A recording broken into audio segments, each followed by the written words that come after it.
There you go. uh, I must apologize for my tardiness. Some people are late for their own funeral. I guess I'm late for my own show. But there's been some kind of interesting developments or things that I found out just by asking around, and some of it, uh, some other podcasts that I've heard. Um, so I'd like to have us address two things tonight. Number one,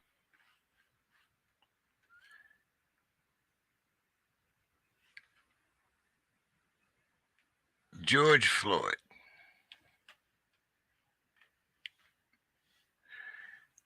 Are we talking about George as an individual, or are we talking about George as part of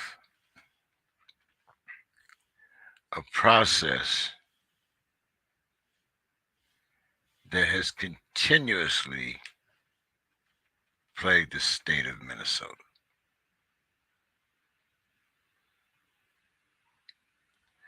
And the second thing that I wanted to address uh, are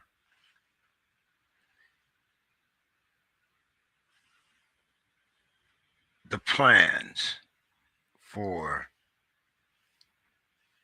the square and what it should symbolize, which also goes back basically to whether we are martyring George Floyd or whether we are pointing to the events that have happened in the state of Minnesota. And thirdly, if we get to it, I'd like to discuss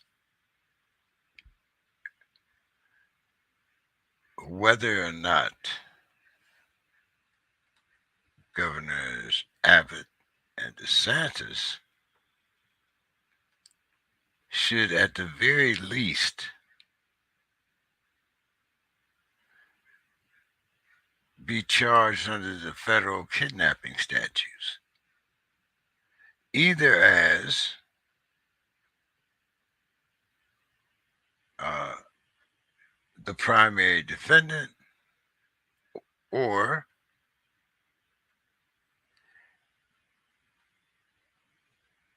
by giving their permission, co-conspirators. Um,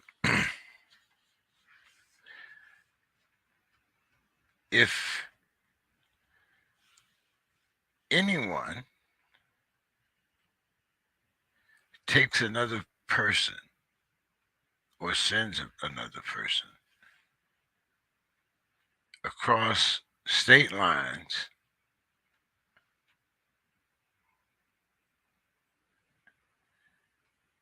under false pretenses,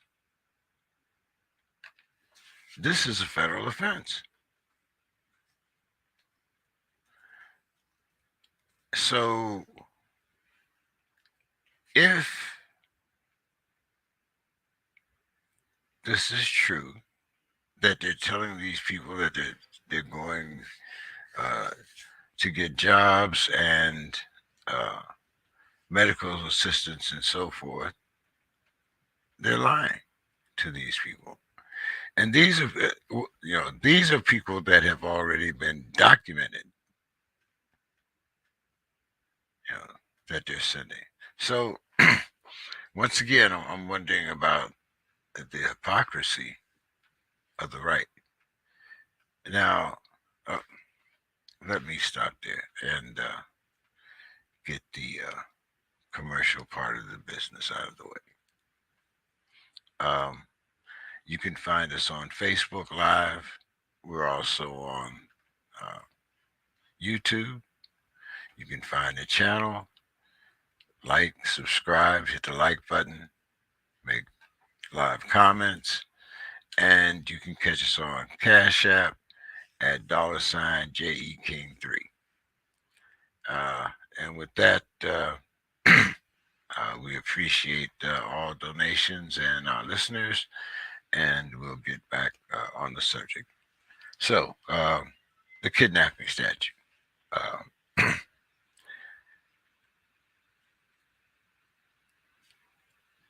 we're talking about women and children, which I'm not sure. I mean, if we could go back to Jack Johnson and look at the Mann Act, uh, since there are children involved underage. But how long can we tolerate these racist governors using black and brown people as pawns, whether it's in voting, redistricting, um, immigration status? Uh, are we just going to let these renegade governors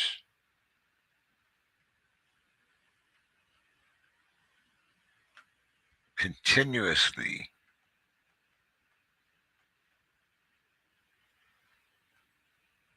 commit acts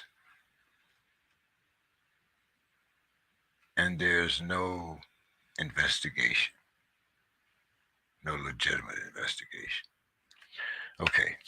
uh, I hope that that's one of the last things that we can talk about because I'd like to talk about uh, my first question or topic for discussion, I should say. Um, and that would be uh, hold on, let me.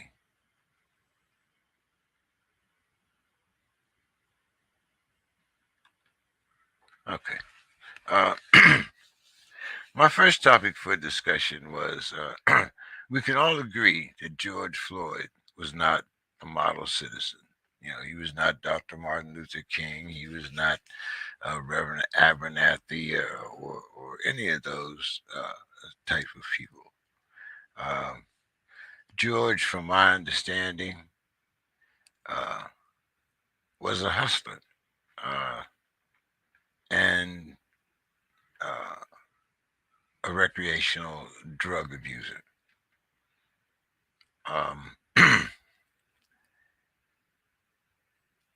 George was in a neighborhood that, uh, according to its citizens, was what we would call a blighted neighborhood. So George was,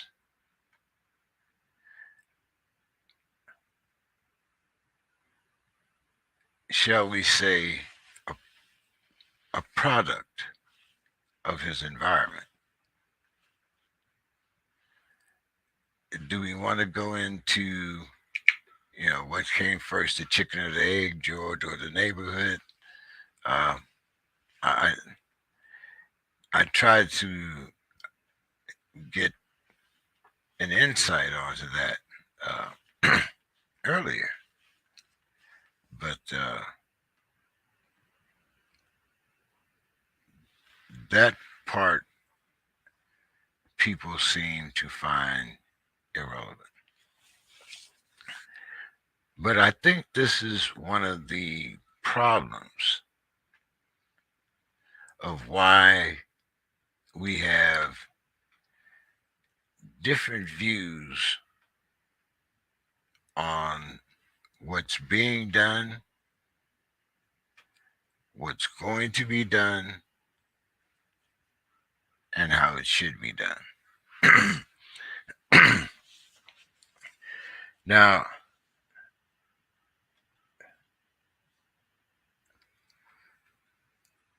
I'm going to revert to some old school things here in different ways because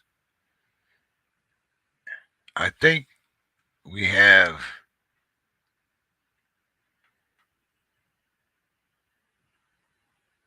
a lot of the older generation. And by the older generation, I'm going to say those 55 and older,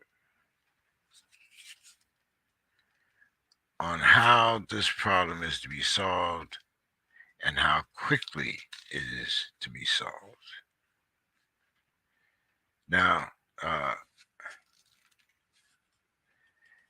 is this about the character of George Floyd, the integrity of the police department, the character of the police that took his life and have been sentenced? Or is it about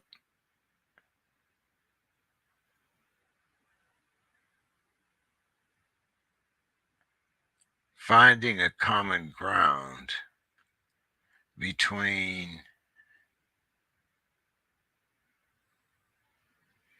the hustlers, which we'll call the uh, illegal uh, parts of the neighborhood,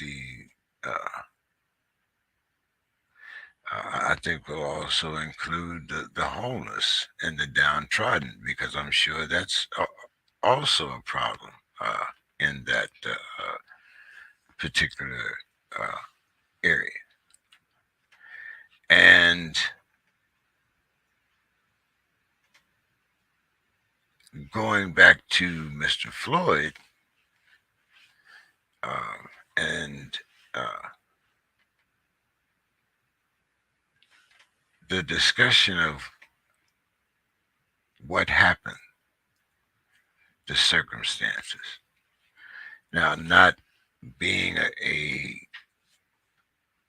resident, I can only go by what I've either read or what other people have conveyed to me. Now, uh, as I said, I picture George Floyd as uh, a hustler, uh, someone that was a uh, recreational drug user, and no doubt uh, a criminal. All those things have been established. On the other hand, and like I said, not being a part of an integral part of the neighborhood, maybe I'm wrong, but there's never been a $20 bill produced. Uh, and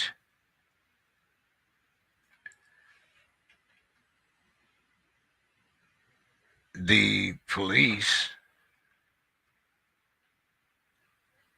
have all been tried and convicted of a criminal act. So, although George Floyd was not the model citizen, as I said, he was still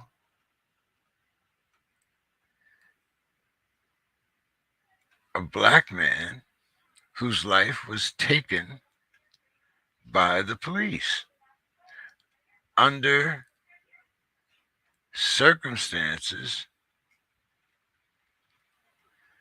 that had nothing to do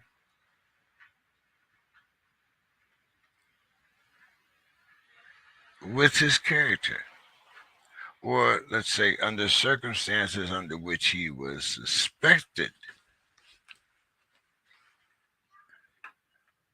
excuse me, circumstances under which he was suspected of a crime.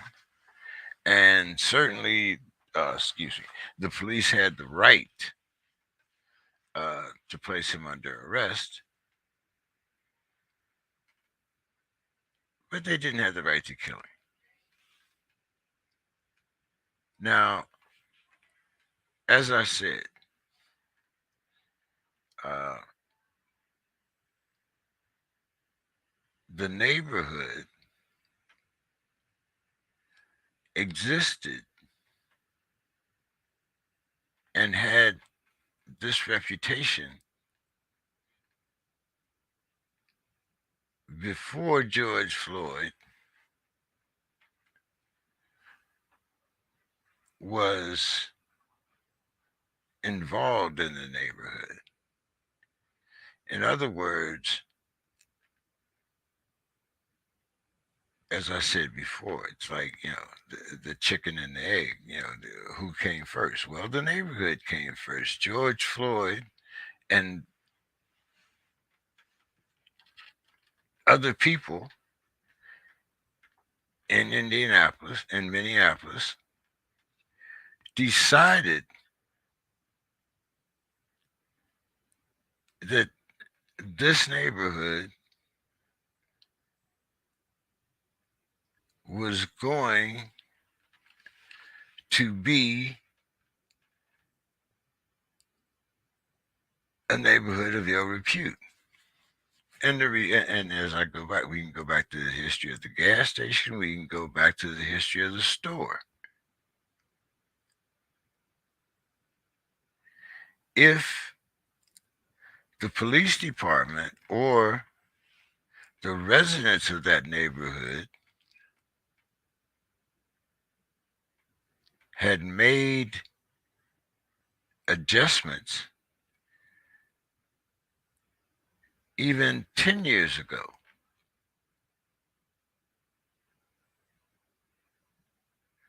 and put a stop to what was going on in the neighborhood, we would probably not have this discussion. Now, every city that I have lived in, and most that have a black and brown neighborhood or distinction, uh, such as Harlem or Brooklyn or the Bronx, at some time or other, have had some type of civil disturbance, uh, whether it be for uh, the amount of crime in their neighborhood, whether it be for police brutality, uh, uh, civil disobedience. You can go back to almost any city. Let's see, Newark from when I was a young man, Youngstown when I was a young man, Miami, L.A., Rodney King. Uh, there have been various uh, civil disturbances in many towns. Okay, and a lot of these incidents, including I think the one in Minneapolis, concerns the integrity of the police department. And I know I get a lot of flack because I am one to say defund the police. And I've explained my stance on this defunding the police many, many times here on the air, on my website, on my Facebook page. You know, I'm not trying to get rid of, quote unquote, the police, what I want to get rid of is the mentality that minority neighborhoods are free fire zones or not worthy of police protection. And I think that goes beyond the scope of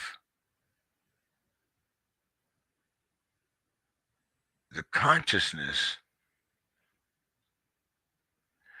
of a police department. Because a police department's idea, to me, should be to protect all of its citizens, not just the ones that live in the neighborhoods that uh, are quote unquote affluent. And because you come into a neighborhood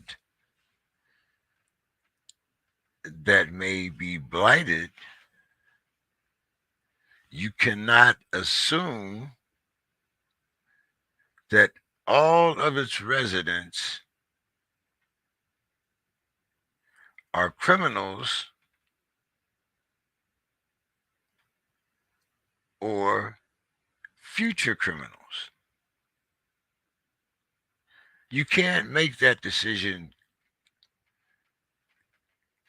before you get there.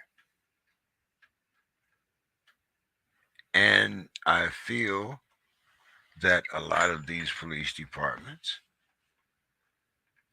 or, okay, excuse me, a lot of individuals in the police department do not make this distinction. Oh, we're going over here to Fourth and Fleming. Oh, okay, well, you know, uh, that's the ghetto, so uh, be aware.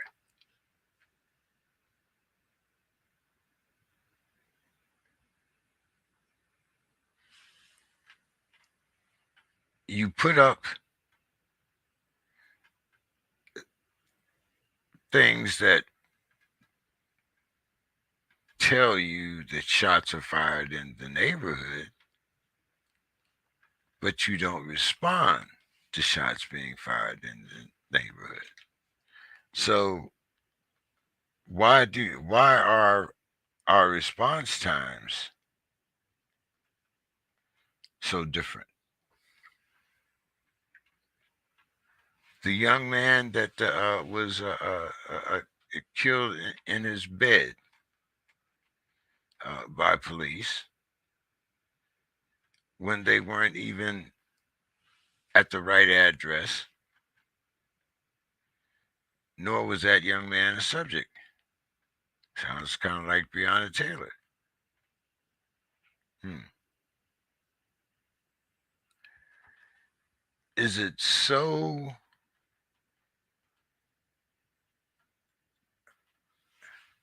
amazing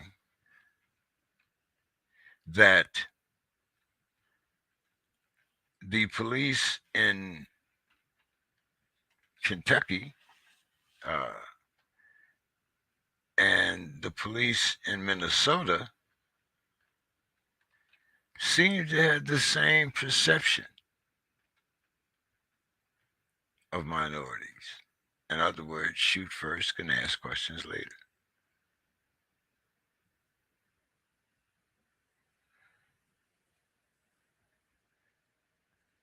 What about the police here in San Diego,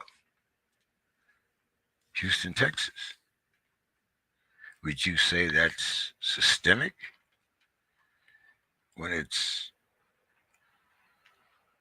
so prevalent in different states, different cities, different, but the same type of community? Or was this just a character of the police that took George Floyd's life? There's a few bad apples in every bunch, and those happen to be the four in the Minneapolis Police Department. Uh, those happen to be the couple in the Louisville, I believe it was Louisville, where Breonna Taylor was. It was just a couple of rogue police. The police that stopped and sprayed the uh, military gentleman in, I believe it was North Carolina, uh, on his way home from the base. Uh, so it doesn't matter what your status is. It more of how you are perceived as a threat when you are of a different hue. I'll get more into that as our guests appear. Now, I was also sent a an email by someone who's been on our program many, many times, and she sent me three current proposals for rebuilding the George Floyd Square, and uh, there were three proposals for rebuilding the square and the businesses uh, that include that were in the business area, all approved uh, city council approval and some funding from the Floyd family. Now, since 2000, there have been 220 people involved in fatal police encounters in the state of Minnesota. Now, fatal police encounters are defined as an incident where an officer applies force in association with someone's death. This does not include suicide, suicide by cop, vehicular vehicle homicide that has involved a police chase, and a few other exceptions. So,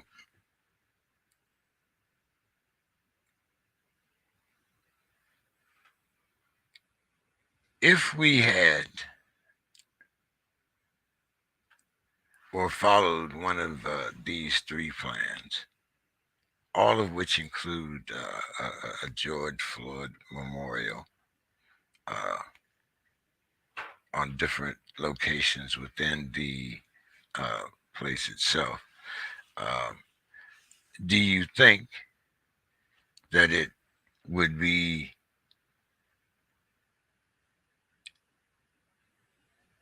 appropriate to put the names of these 220 citizens also on the plaque or the memorial uh, in some place or some way?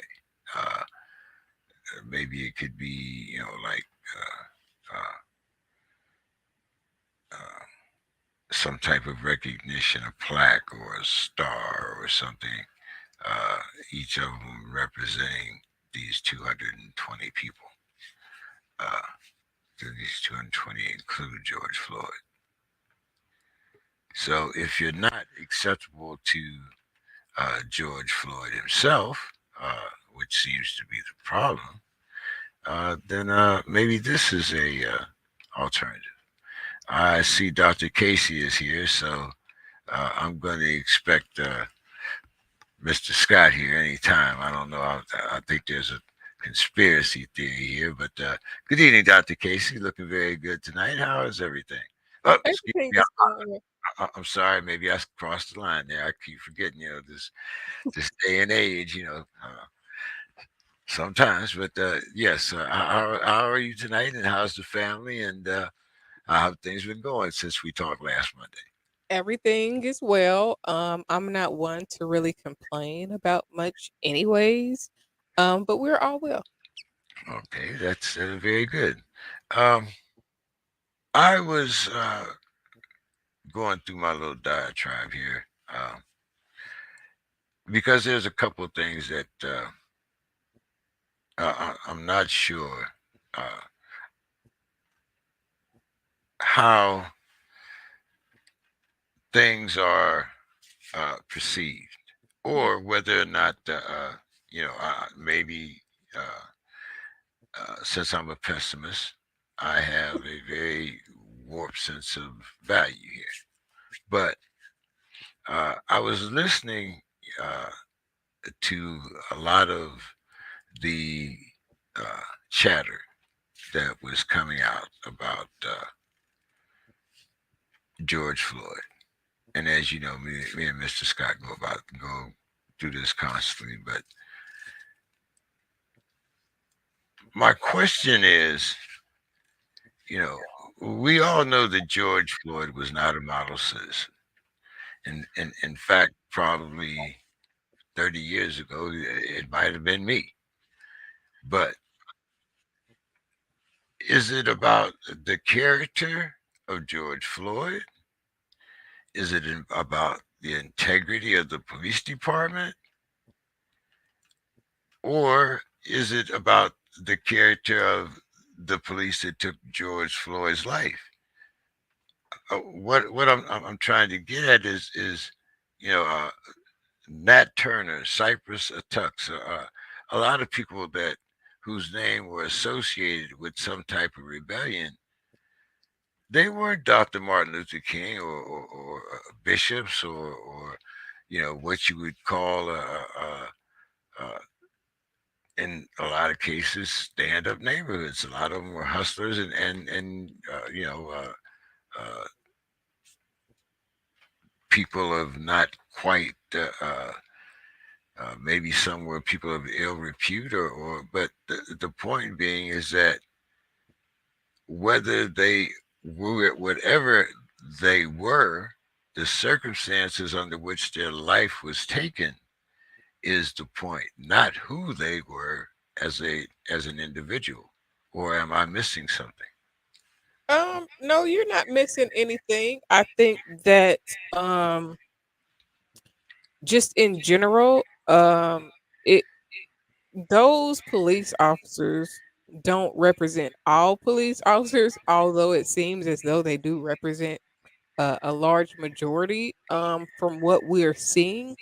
But and then George Floyd not being a model citizen, um, based on what society says a model citizen should be, doesn't speak for all of the other victims of police brutality and unnecessary death by police officers. I think it's just a matter of being able to call a spade and determining what's right and what's wrong based on principles, not based on how we feel at that moment, based on whichever person it is to be in the right or in the wrong. It's just some things should not happen just on GP. It shouldn't have to be like, well, because he wasn't this type of person or he didn't appear to be this type of guy, then, he should be handled or looked at a certain type of way.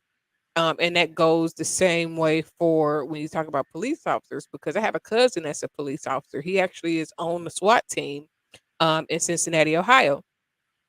And so other police officers that do messed up stuff, like the people that killed Breonna Taylor, they don't represent who my cousin is as a person or a police officer. But because of people like them, it gives all police officers a bad like undertone. So it's just really a matter of allowing it to be a case by case basis.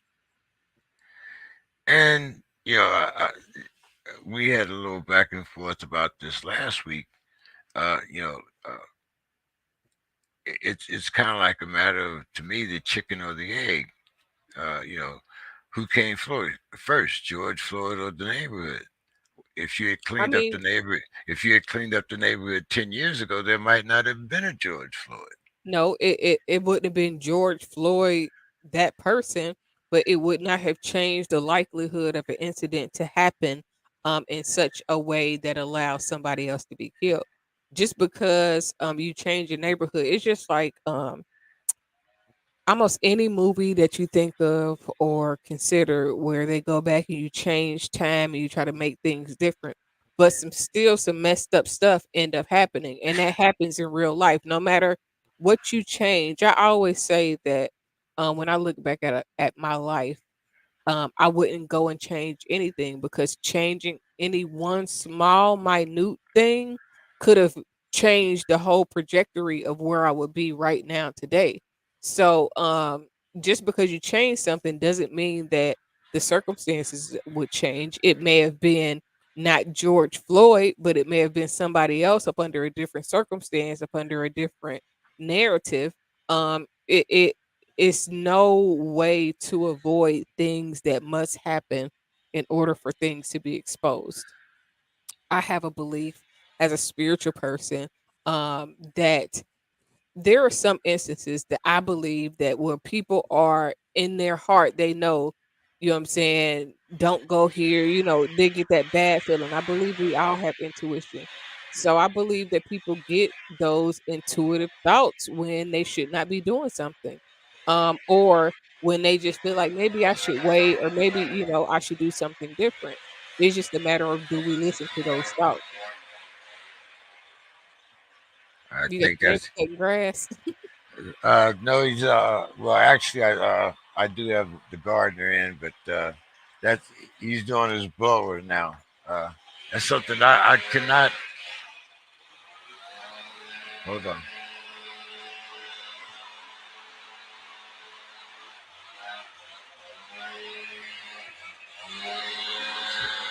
Wait a minute. He's right in front of my door.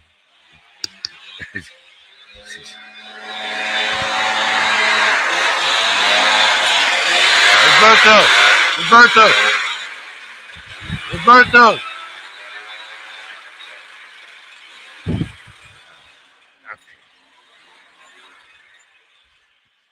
Okay. Ah, okay. I think you can you hear me now? Yes. Okay.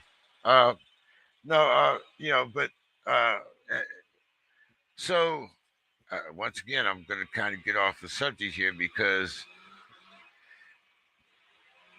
there are a couple of things that go with my beliefs or my kind of code that kind of coincide with what you're saying. Number one, I believe in reincarnation. Okay. And number two, if I believe in reincarnation, I also have to believe in destiny. And I think that's kind of what you're talking about here is that it might not have been George Floyd, but circumstances destined that it would have been some type of incident that would have festered or brought this problem to light. It would have. I truly believe that. Okay, so uh, you know, uh, I do have some wacky beliefs, but not a lot. Uh, you know, I mean, that's not just because your beliefs are peculiar or particular for you does not make them wacky. There are other people that believe exactly like you believe. It's just that we've been conditioned to think that it's only one way to think, and if you don't think like this, then something is wrong with you. It's not anything wrong with you. You just have experienced life in a way that shaped your mind and your thinking in a particular way that is different from others. It doesn't wrong. Different is not wrong. Different makes you an individual. It makes you unique. It makes you James E. King the third. right? You know, but well, no buts to that because that you're exactly right. But I, I could have been, or someone like me. like you said, it didn't have to be George Floyd, or someone like me could have been involved in that same incident. Someone like me could have been involved in an incident. Now, it may not have been a check or something like that, but that doesn't mean that. I mean, you see people get gunned down and killed for Sandra Bland. She wasn't doing anything crazily illegal. She was just driving down the street.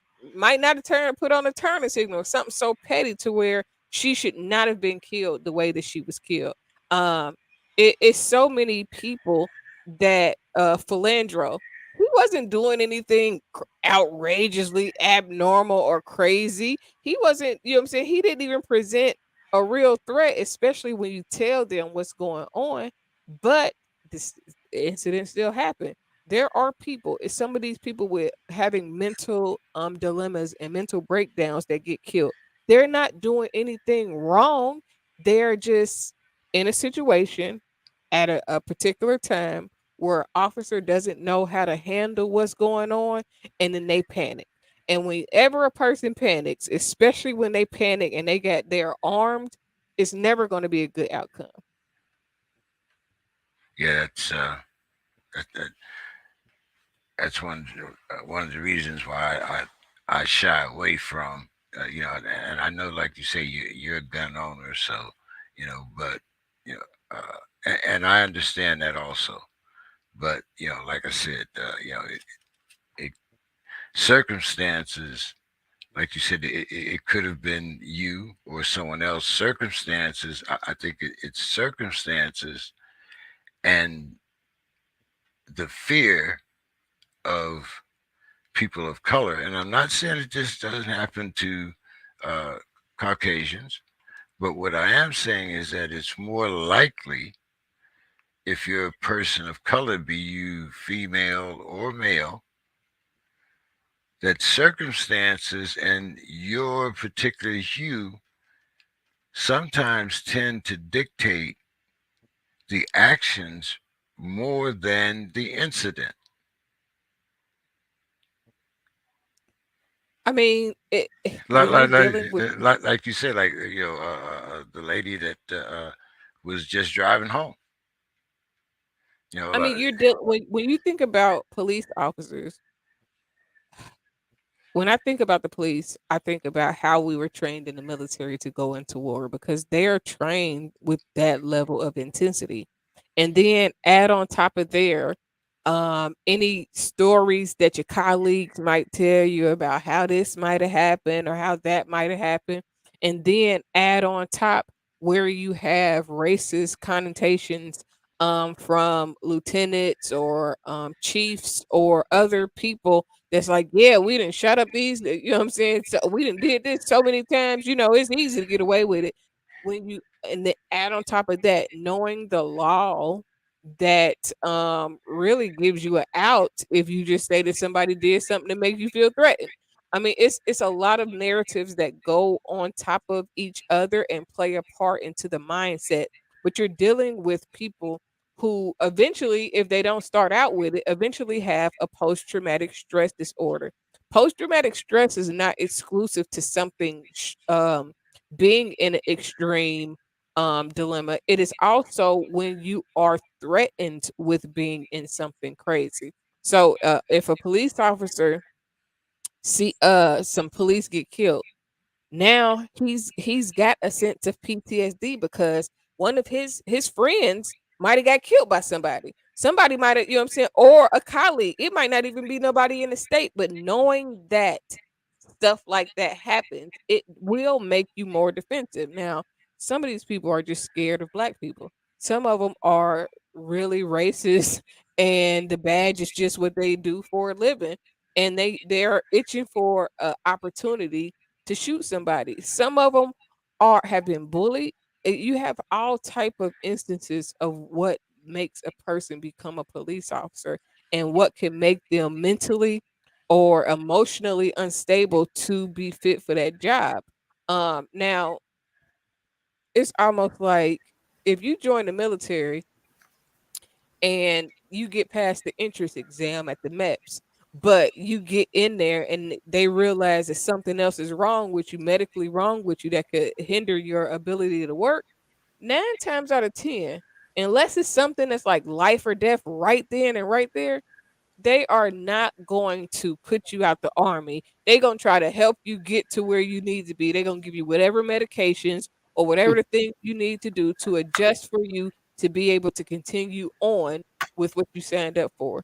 So the same thing applies to the police. If they already see telltale signs, they might try to, well, we're gonna put them on, we're gonna make him a desk officer for a while, we're gonna get him trained with this person for a while, and you do all of these things versus realizing that the person is not qualified for the thing that they sign up for, and they need to be given another job. Good evening, Miss Sims. How are you? Hi, greetings, greetings. Oh man, you sounds very good tonight. Everything's buttoned up. I'm New so headphones, new headphones. uh, I'm so glad that you're here because there are a lot of things that I want to discuss, and the second one has a lot to do with George Floyd Square. Hmm. But nothing that you told me was FYI concerning the other thing. Hmm. But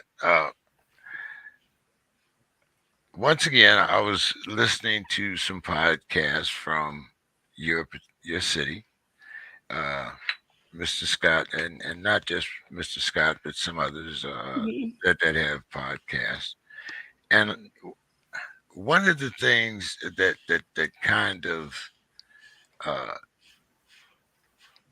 gets to me is the fact that everyone is pointing out that, well, George Floyd, he wasn't no Martin Luther King, he wasn't Malcolm X, he was just a street hustler out there, and to me it's not about the character of George Floyd so much as it is about the incident itself. So my question is it about the character of George Floyd, the integrity of the police department, or the character of the four men that took George Floyd's life?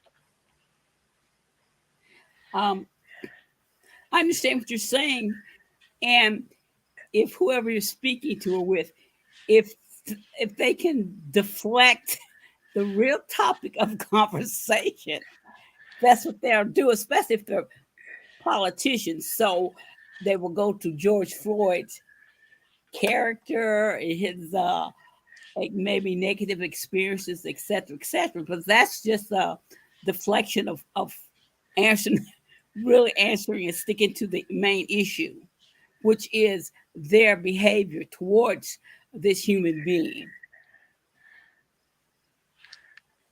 So do you think that's like I said? Do you think that the concentration should be more on the actions and or reaction of the police department itself,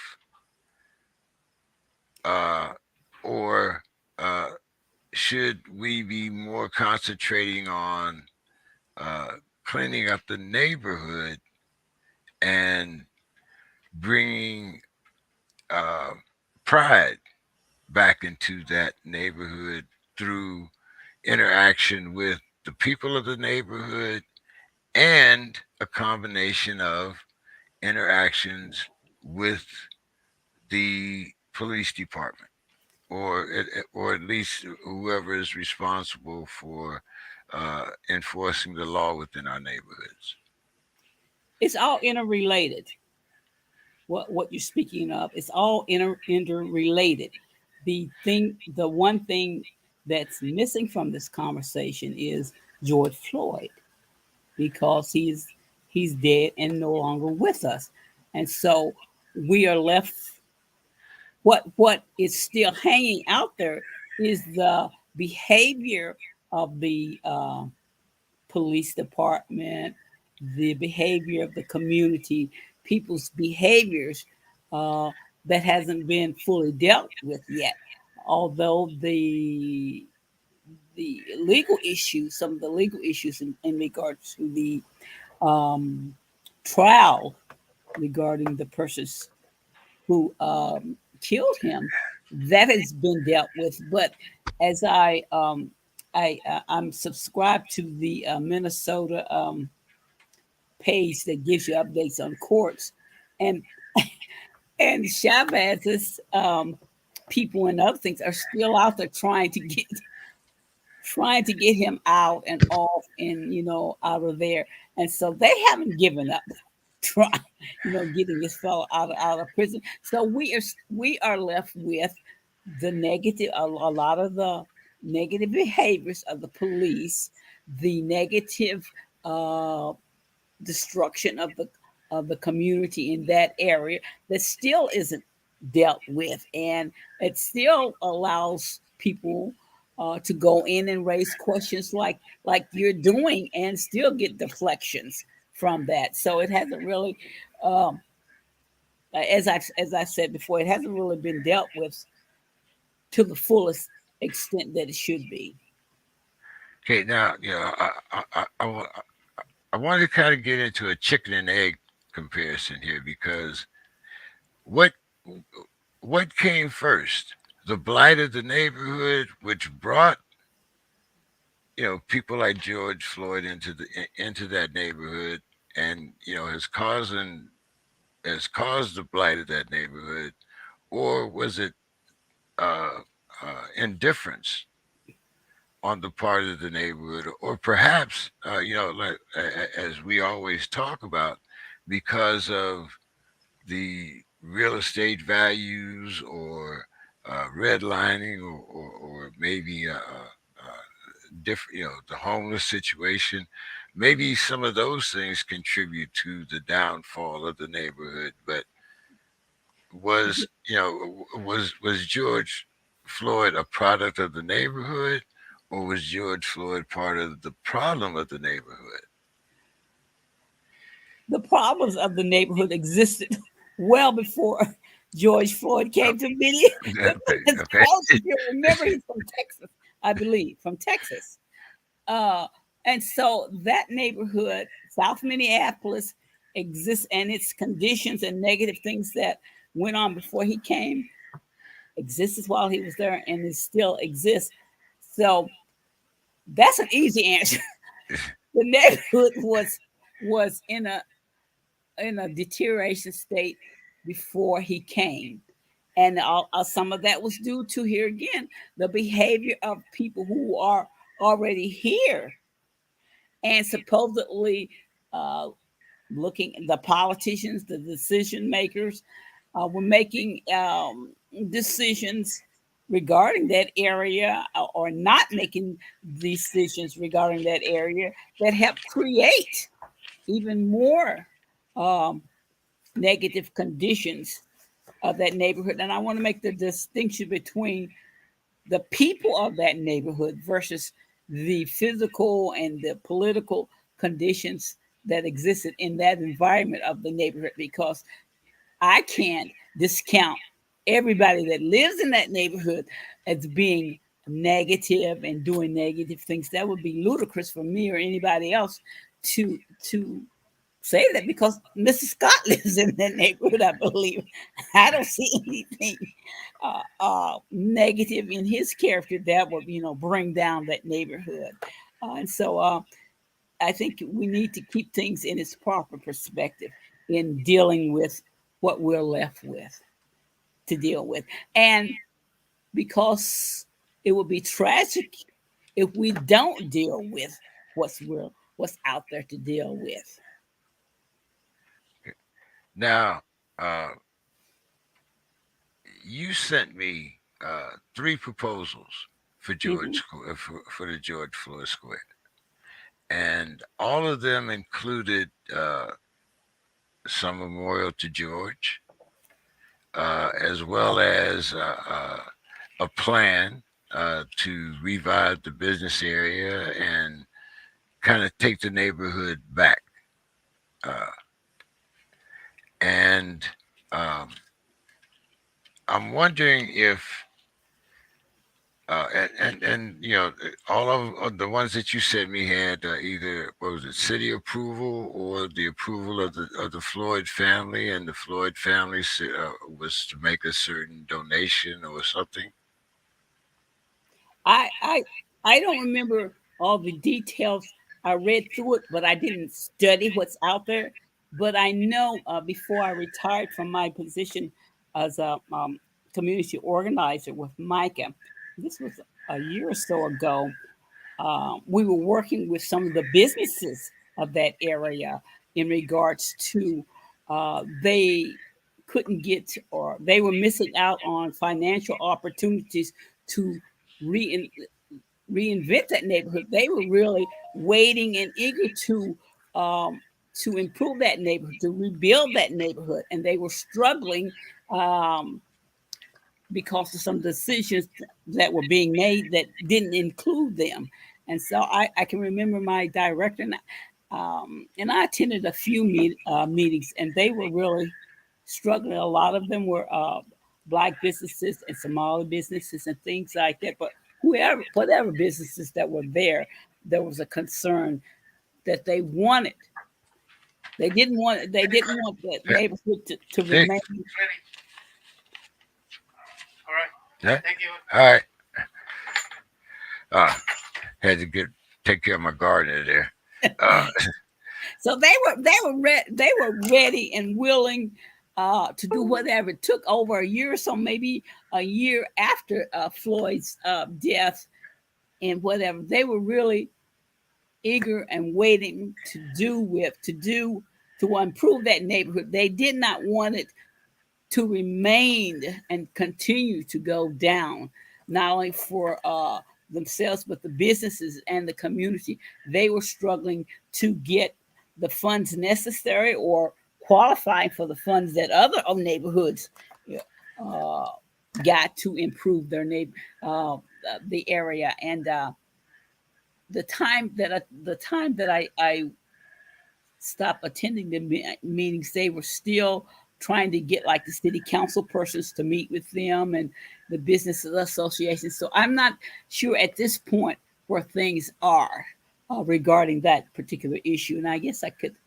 go back and try to find out, but it doesn't seem to be, according to what Mr. Scott is saying, and according to the web page, things are still hanging in the balance, which means a lot of people's lives are hanging in the balance, or else they have they couldn't wait any longer. They, in terms of just financially staying alive and feeding their families and whatever. So things seem to be on hold and not making any positive directions.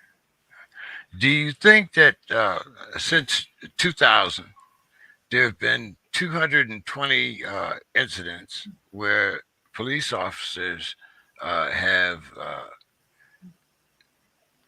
killed civilians? Do you think that perhaps it would be more palatable to those that don't want to uh, recognize George Floyd as an individual? Do you think it would be more palatable if you included those people in some type of a memorial around the square? Uh, Or do you think that that would perhaps interfere with the Floyd family donating funds to the square? well, number one, I would not put any negative images or whatever in regards to the Floyd family in regards to how this goes. They're still struggling. I imagine they're still struggling with just the death of a lost one.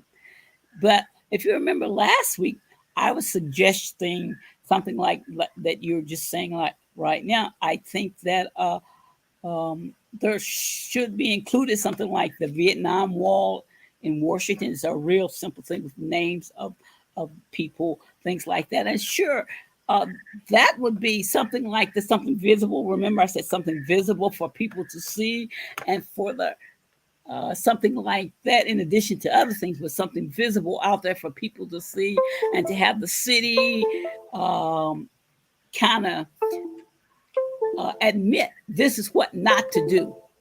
We made a tremendous mistake. This is what not to do, and this is what contributed to all the names on this, something like that. Sure, I think that would be lasting, that would be visible out there. The scholarships and things like that, that is important for people individually, but those are kind of behind the scenes things that we will never know who got scholarships and things like that. But it's a combination of things that I believe should go on, but something visible in acknowledging that that well, city councils, the city, we really blew an opportunity uh, to do to do better, and contributed to a lot of the divisions between the communities, between the police department, between the city council. It would be an acknowledgement, and it would take a tremendous with the people, the decision makers, and the politicians. It would take a tremendous amount of reflecting on that and their part that they contributed to or didn't, to all that went wrong. Um, so another part of this uh, that I was thinking, like I suggested last week, maybe you could turn it into a place where they had after school programs or some type of education. Uh, and by the way, I have to let you know this, and you can check it out tomorrow. You always say that I always have something negative about to say about Minneapolis and Minnesota. Tomorrow night, Mhm. uh, I had a gentleman on my show last week named Mr. Cicero Ford. Okay. His wife is a journalist in Minneapolis, and she has a lot of articles and things to do. As a matter of fact, I think they might be from St. Paul. I'm not sure. I might have it wrong. But anyway, tomorrow evening, I have three gentlemen from Minnesota. Okay. Uh, Two of them have been world champions, Mr. Willie Monroe Jr. and Mr. Caleb Truax. Hmm. Uh, Caleb and Willie still live in Minnesota and have, even after their championships, have become very successful. So I'm going to have these three gentlemen on the show, on my show tomorrow, and it's exclusive. It's dedicated exclusively to these three Minnesota fighters and uh, their journey to the championship. And as far as Mr. Fort, his civil involvement in the area of St. Paul and Minneapolis. So I, Congratulations. I I applaud your thinking about that. And as I said, not to bring you down, but everything has a balance to it. And anytime you don't have a balance to it, and anytime that you don't try to find that balance, things will be out of kilter. So I'm just keep reminding you and other people that there are positive things and positive people coming from Minnesota and out there. And we should also be talking about these things, these positive things, the positive things that people are doing to, and that could possibly also tap into the way people are thinking about Minneapolis in regard just not negative things, and that would expand their thinking, and they themselves may be doing something positive. And they say, "Well, wait a minute, I'm out there. I want to be yeah, involved in this." yeah. Mr. Monroe is all about helping fighters, be able to retire and life after boxing. Uh, Okay. Caleb Truax, he's still active in uh, boxing, but he has programs for young kids, Mm. to come in, has a gym and whatnot. And Mr. Fort has a program right there in Minneapolis and St. Paul that's also dedicated to after school programs and getting kids off the street. Hmm. Uh, I'm all about getting kids off the street. As people know, I just had a nephew that's maybe headed for his third strike already. Just turned 18. Hmm. And I remember you saying, yeah, yeah. so my background is not squeaky clean. I could be George Floyd under different circumstances. Hmm. So I'm all about helping the kids and the community, but I find, as I said before, and even when we're talking about George Floyd, we tend to look more at people's past Hmm. instead of the person that they have become. Yeah. Sometimes through your experiences, you become a better person, you know, Right. because as a young man, my intentions, I intentionally became the person that I was. It wasn't that I wasn't smart enough. I graduated high school, got some college, and most of the knowledge, gained a lot of knowledge when I was in prison because all I had to do Hmm. was sit down and read. you know, uh, I made my living teaching other people how to read, so I wouldn't have to go to work in prison. So, Uh-huh. you know, so You had so your mind working. You had your right, right. I mean, better my mind than my back. You know, uh-huh. you know, you know. But sometimes I love that second chance. See, Hmm. I've one of those persons that have three and four chances. So Yeah. I understand that very much. But a lot of times we get so caught up, especially. I'm not going to say so much the younger generation because a lot of the younger generation usually accept you for who you are. Hmm. Our generation, we want to know who your grandmother was, what your background was, what you had for dinner. You know, uh, d- d- do you think that it's the mindset of our generation that has helped uh, enlighten uh, the younger generation while still uh, supporting the present political machine?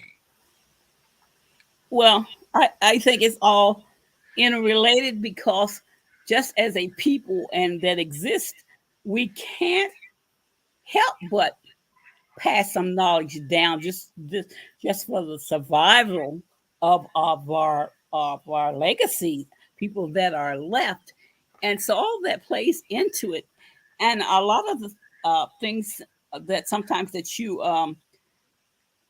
share with us in regards to your past and imprisonment and stuff. It reminds me of some of the things that through the years that I worked on and with the community and other people. One of them was in terms of the prison reform, the second chance, and things like that. And one of the things that when I was out there more so in the public, me and other people, we had our private side and we had our public side. And I can remember this particular working with a lot of people on second chance uh, in terms of prison reform and stuff like that. And I thought of my public, how I was working publicly, and it made sense for people to be given a second chance in regards to redemption, or they had families out here that needed their help. And so I thought, like, yeah, it made sense as a society for our fellow human beings to, okay, let's work on this. Let's get together. Let's organize around that. And then in my private life, when I got home, I remember one night thinking, in regards to, I work with that and all that, um, with the prison reform, and I got to thinking, I started thinking about all the grandmothers that were crying for their relatives and the grandchildren that had gone to prison, and all the some men, believe it or not, it happens, go that route in order to drop out of society for whatever reasons. And then I think then I got to thinking, of all the pain and agony that the people that are gone to prison leave behind in terms of the children wondering where their parents are and they're growing up without a male in the house and all the things that the wives or girlfriends that are going.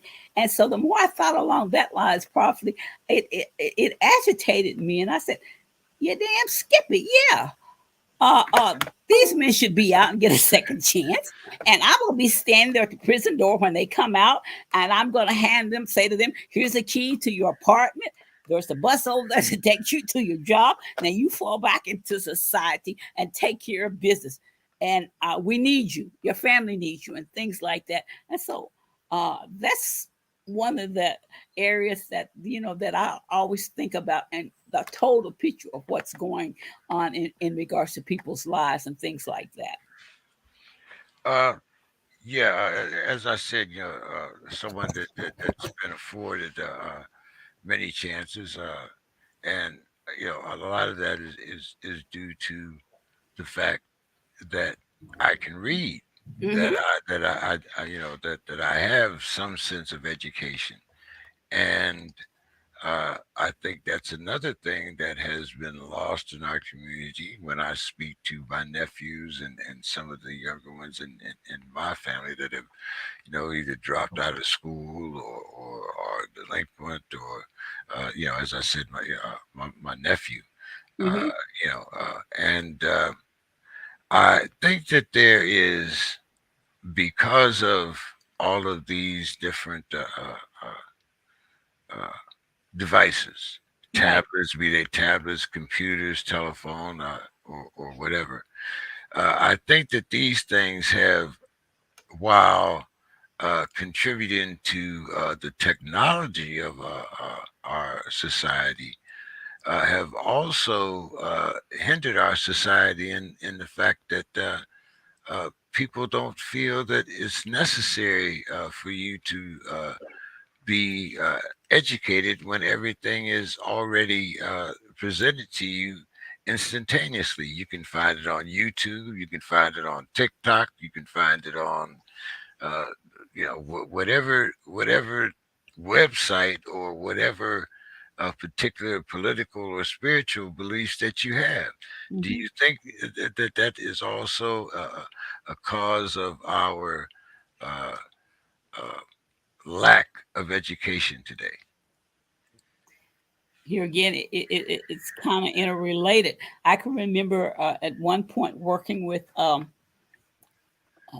during the fall, holding racial justice workshops and stuff at one of the community colleges um, in over in St. Paul and other organizations, higher education organizations. And one of the things that frustrated the staff to no ends, and they couldn't understand why what was happening, was that a lot of the students came to them knowing how to use a computer in terms of social networking, gaming, things like that. But it was a real challenge for them. A lot of students did not know how to write up their reports, use the Word documents and things like that in regards to using that technology to help further their education. For some reason, they had slipped by and was just using that technology as for fun and games. And a lot of the colleges around here, teachers and staff, found themselves having to the freshmen that were coming in having to do refresher courses and things like that related to what they should have learned when they were coming through high school and things like that. And it was a real struggle and a real problem. And I can understand about reading, as I may have stated in the past, one of the things that my parents passed on to me and my brothers and sisters, there were 9 of us, the love of reading. So we read and read and read. I had a brother that's probably in these 70s, 80s now, if he was still alive. He took books to bathroom and held up the bathroom for hours reading.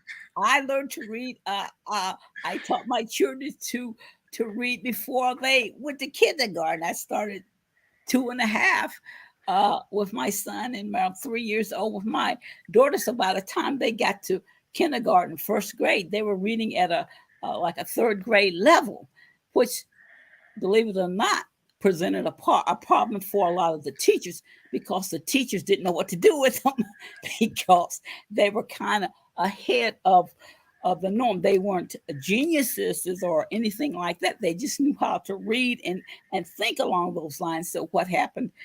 I can remember what happened. Some of the teachers with my son, in particular, when he was in the kindergarten, they had these. What is it when they bring in students? Um, like tutors for some of the children that are behind in reading from the university. And so they did that for him uh, to keep him occupied so he wouldn't lose interest and things like that. But through the years, as he went on, got older and things like that, I think the attitude of some of the teachers and stuff didn't keep up with where he did after a while kind of lose interest because it as I said, he wasn't a child prodigy or a genius or anything, but some of his interest, I think, was kind of lost, or he in regards to connecting with where he should have been and things like that. And at that time, they had not in Minnesota, they had not started programs yet for high school students to be able to connect and take college courses and things like that. And so something like that would have been a plus for him, I think. Yeah, I can recall a personal incident where my third grade teacher wanted me to skip fourth grade. Hmm. And instead, since my parents wouldn't agree to it, my father particularly, uh, I ended up being a Ritalin kid. Uh, Mm. so I can definitely speak to that. But Dr. Casey, as a parent, how do you feel about that? I teach my children a lot myself. I teach them probably more than they will learn at school, about life, spirituality, sexuality, love, protection, just everything up under the sun. Everything that I wish my mother would have taught me or my father would have taught me, I teach my children. So I don't think that there is the ability for there to be much lack, or deficiency when it comes to education for my children, because I teach them and I tell their instructors and teachers to push them. So they are in advanced classes. My son will probably end up graduating early because he has um, all ninth grade classes right now in eighth grade. So he's going to be advanced regardless. Both of my children will actually. So education only plays a small part because some of the most uneducated people have made millions, billions of dollars. It's not the education part that a person needs as much as it is about learning how to deal with people in diverse situations.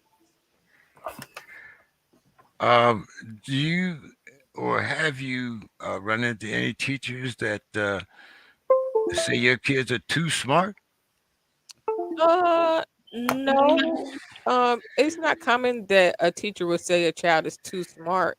Um, I I think that my children are too smart for their own good sometimes. But again, they're in advanced classes and stuff. So I don't know if they had the same type of conversations at school that they have with me, because at home we talk about everything, and sometimes they be getting too deep for me, like, okay, enough. Like, go do something with yourself. I come on, what are we doing here? But they might not have those same conversations because education in the schoolhouse is a lot more structured, to where they don't have an opportunity to kind of veer off. But they learn a little bit of everything. James, you mentioned about when you were younger. in going to school early. That happened with my son. He missed the birthday cutoff for going to school by about a month. His birthday was October. The cutoff was like September the 1st. So he had to we and I used to be married for 29 and a half years, but my ex was a special education teacher, so he knew about education and things like that. So we made the decision to go ahead. Children that were prepared to go to school had to take a test. They had to be tested in some sort of means to get into the program to go to school. And he took the test and he succeeded. And that's the route we went. One of the things that happened along the way, so he was always the youngest in his class, no matter, whether it's junior high or high school. So one of the things that we needed always to be aware of is this socialization in regards to being around the older kids, and they weren't doing anything bad or whatever, but he was just and sometimes it was the socialization will show up in various ways in schools with the children along with their academics. So we had to be aware of that also. Good evening, Brother Williams. All for all the people. I'm good. Uh, Brother Williams, we were talking about education and technology, and the question that I was asking: has technology made us resist uh, basic education, or has do we have a resistance to basic education because of all of the other things that we have as far as technology, like Miss Sibbs was talking about? You have kids that can play games and do all kinds of things on the computers, but they can't write a report. They can't, read at a normal level. I mean, what do you think about that situation? Well, I do think, and I can attest based on just the stuff that I deal with as a Panther member within the youth, that technology has created a handicap for the current generation as it applies to how they ingest and have the appetite for basic academics, especially when it comes to reports and even writing and reading, simply because a lot of the technology that they use is able to read for you. A lot of technology that they use, they can ask the question and it gives them an answer. And so, from that standpoint, the art of research, And I as well use as and I use Grammarly religiously. So I mean, when you go to school, they teach you all of those things anyways. sure, yeah, they do, but I ain't got they time teach to, you, but it's figure. not. But it's about the application and the practice. What happens is the you take for granted the repetition of actually having to pick up a pencil and write out something or type for the most part, because a lot of the stuff that they have access to does so much of the work for you that they don't have to put as much attention to it. And to me, it goes into the whole aspect of a lot of times when something is handed to you or easily provided to you, then you tend to take it for granted and to not view it as is actual worth. So you have a generation of youth a lot of times that are coming into age of college age, to where they just literally take for granted how important basic academics is. And I think it breeds a certain form of laziness simply because of the technology doing so much for you. I mean, I can give you an example just using myself. I got so accustomed to navigation that I don't remember my way around as easy as I did back in the day, when I remember used to have to go buy the latest year edition of a map, and when you want to travel across the country, you map out where you wanted to go. You mapped out the mile markers, and then you went and you memorized where you wanted to go, and you was able to get there. Whereas now we depend so much on navigation, to where a lot of the basic things about being able to get around your city and operate without that type of technology has impaired us. Same thing I would say with cell phones. Back in the day when then I would say back when I worked for Nokia in what 2002 or something like that, when they had that old brick Nokia. This is back when phones would store 100 numbers, and you thought it was a lot, 1 or 200 numbers that your phone would store. So back then we would memorize, we could memorize 20, 30, 40 phone numbers. Nowadays, most folks, you ask them their own phone number, and they be like, "Oh, what's my number?"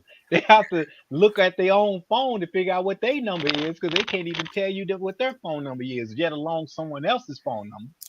So there is a certain handicap that goes with that. But on the flip side of that, I think where the shift comes into play is that you're dealing with a generation that is more adapt and used to certain aspects of computer science to the degree to where they do know how to work applications at a higher rate than some of us older folks.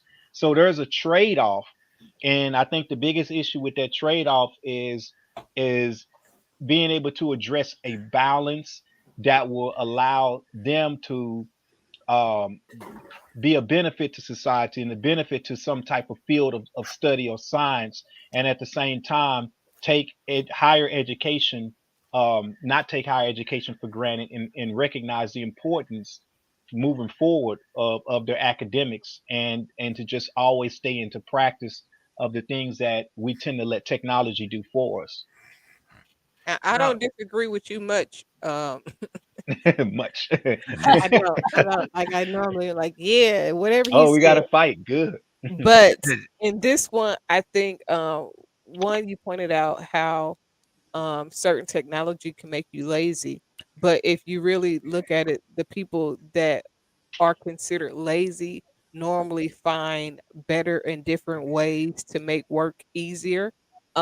They are normally able to put their mind to work in different ways to make things that other people who have a drawn out process um, that takes something that might be a hard working thing and get to find an easier way to do it. A lot of times people think that lazy people are lazy when almost all the time they are often a little bit more creative because they find an easier way to do something else that somebody else did that was super hard.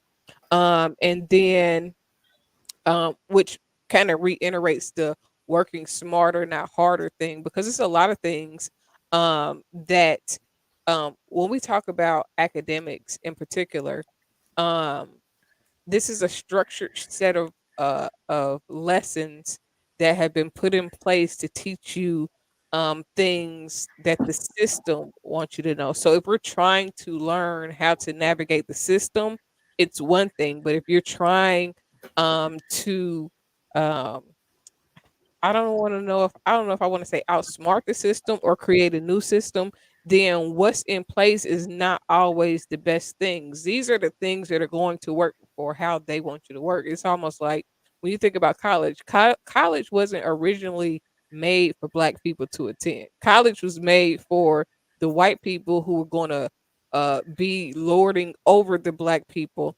and black people got their way into it. So it's kind it of became part of the American dream, like owning your own house, and having a well, college even that. education. These were status symbols for us.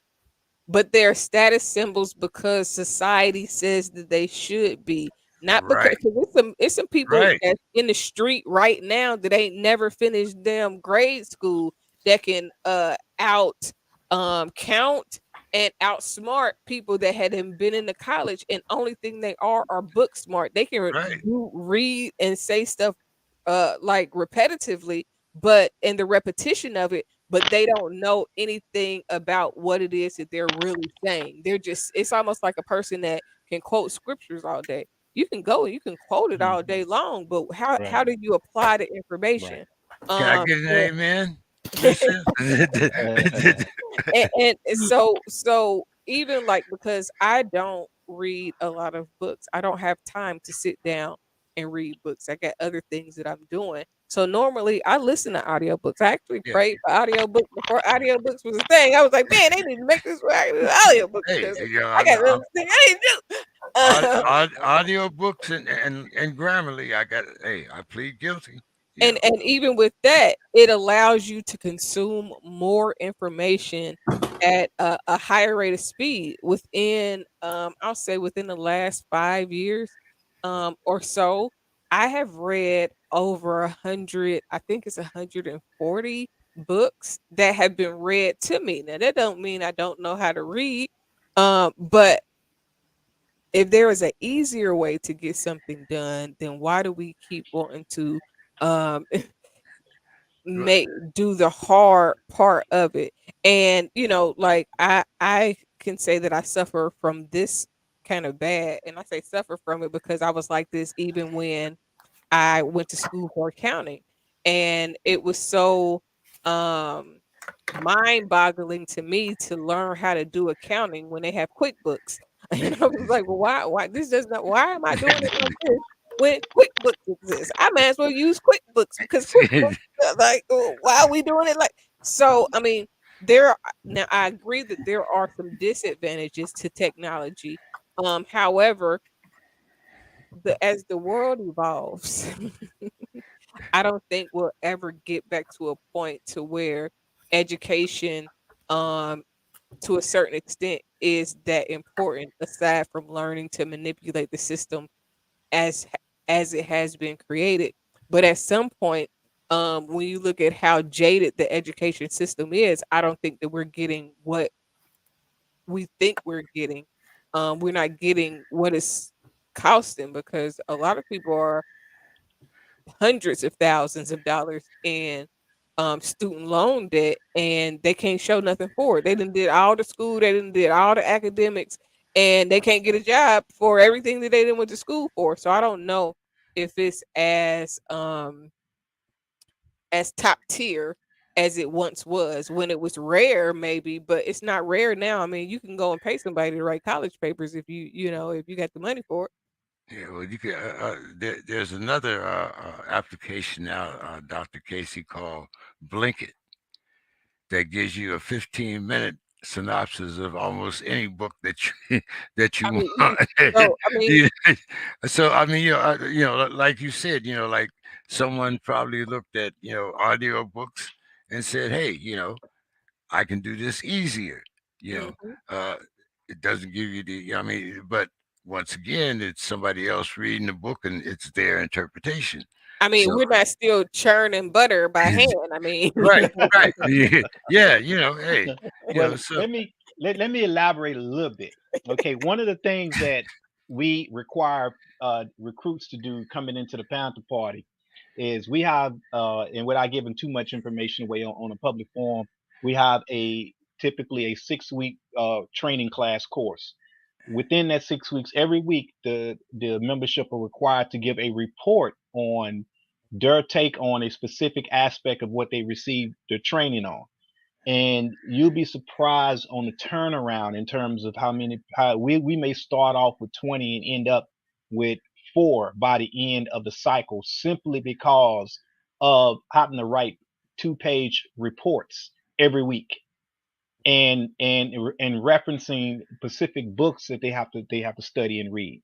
And I would say it's a lot of the youth now don't necessarily read for the sake of self knowledge and education. They read because it applies to a career path and how to in making money.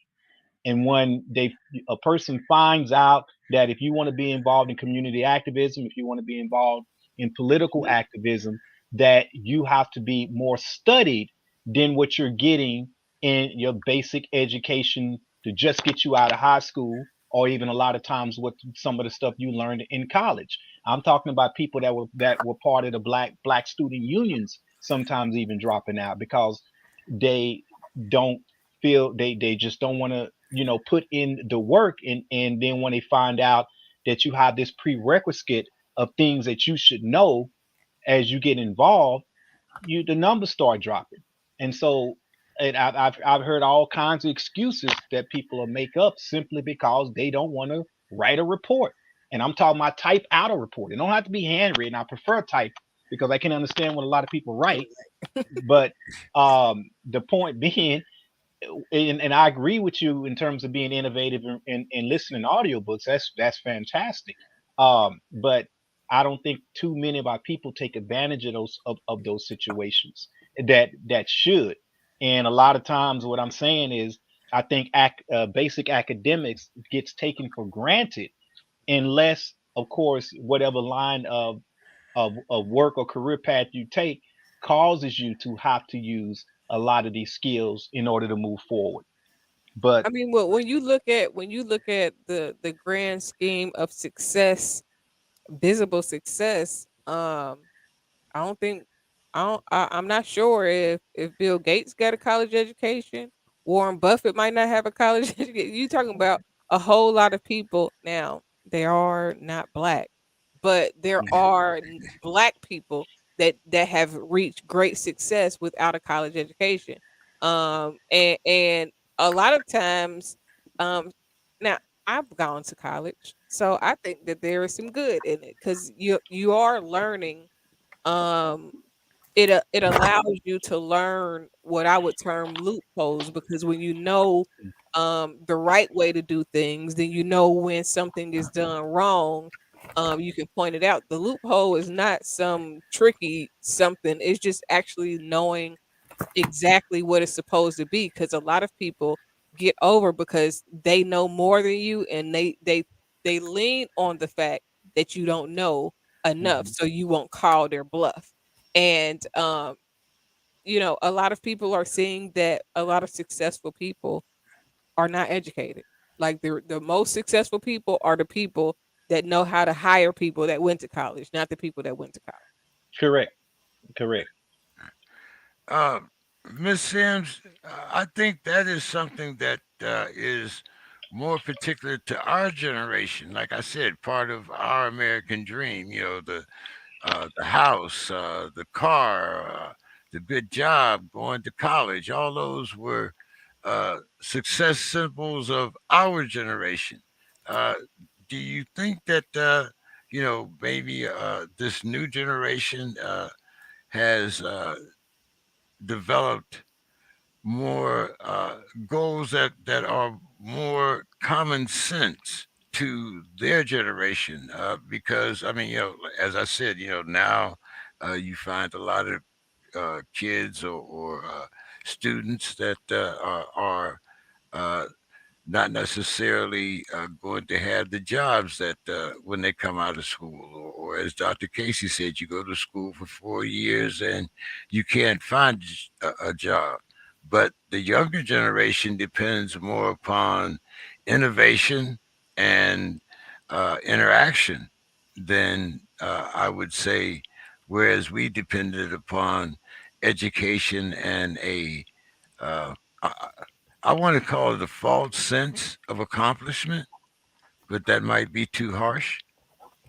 Well, when I tuned in, I heard you and Dr. Casey were speaking about the military and such, and it reminded me that when my brothers went to the military, they offered, my brothers could read, but during that time, there was one point, if you were couldn't read or you were behind in education, I think the military had structured classes for you to bring up. I don't know if they still do that or not. And so and I wonder that through the years, if they do that, one of the things, because switched to voluntary military persons, one of the things that I've read about or through the years is that at times the recruiters are struggling to get people to sign up. And I think one of the reasons that they're struggling is because how they treat people when they come out of the military in regards to the veterans pay and things along that line. And at one point, I think they were offering going out into the prisons themselves at certain levels of prisoners and offering them to join the military in regards to certain time that they would they would be out or something like that was made. I didn't follow up on that, but that is one area that I thought of when you all were speaking. Then number two, and here's one of the things that I think about that a positive in a sense that came out of Minnesota in persons way back when. Um, and I think of you, James and Bill, because you all are into sports and college connected. Back when in 70, 71, 70, the young man that I married at that time, he was one of the first black students at Syracuse University that did a boycott in regards to uh, having the needs met in terms of what was going on, what wasn't going on in regards to the black young men that were recruited to play Syracuse University, and what Syracuse University did as a punishment was try to take away their scholarships. But because these young men was very college ready and knew what they were doing and studies and things like that. And these young men had some professors that were mentored them, et cetera, et cetera. They didn't lose their scholarships. Uh, they lost the ability to uh, part of their lives that they had worked all through high school, whatever, to become professional football players. That didn't happen, but because that part of their life was cut short, but because they were educated to the point where they were qualified to be in college, all of them have degrees and things like that. And even now, a book was even written about it called "Leveling the Playing Field," of Syracuse 8, I believe. And yearly, every few years, they will go back to Syracuse. Syracuse has invited them back um, through the years, along the generations, dug it out, and they wanted these football players to be acknowledged, and so they have been. A scholarship has been set up in what they've done in an acknowledgement of them. And one of the things, and you can watch it on some of that on YouTube. One of the things that always comes up from the students that are there on campus is they will compare their experiences, these black students back in the 70s, to what Kaepernick, was that his name, his last name, Yeah. what he went through in regards to some of the things that they felt and how they felt about him and things like that. So that's always interesting listening to that. But here again, and that, my ex, as I said before, he was an educator in the St. Paul school system for 30 some years and whatever. But one of the things that I think about nowadays, especially James, when you mentioned about your nephew in regards to his reading skills, what's happening to the athletes or the young men and young women that have worked all their lives to get into college with their mindset on going forward and becoming um, professionals in whatever field they do, and they're falling short academically. What what's happening to them? Are they just being lost in the cracks? Is anybody out there advocating for them? And so that I think about that at times. It's very worrisome and troublesome to me in that regard. Yeah, I think, and I will admit that I have been involved with a lot of sports lately. Mostly, I deal with boxing and Mhm. amateurs and stuff like that. But I think that in today's age, when you talk about sports, uh, most athletes recognize uh, the how slim the chances there are for them to become professional in the sense Mhm. of the ones we're watching on TV and things like that, but they do not mind or they want to get into something that is sports related, and they realize nowadays that uh, you have to be very exceptional. I mean, Mm.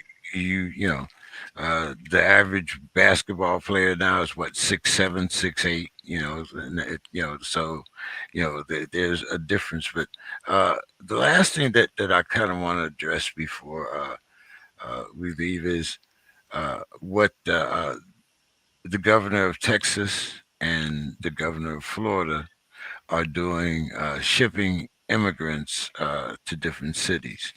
Now, uh, once again, kind of relying on my criminal background here, if I told Dr. Casey, let's go to Idaho and we're going to have a potato farm.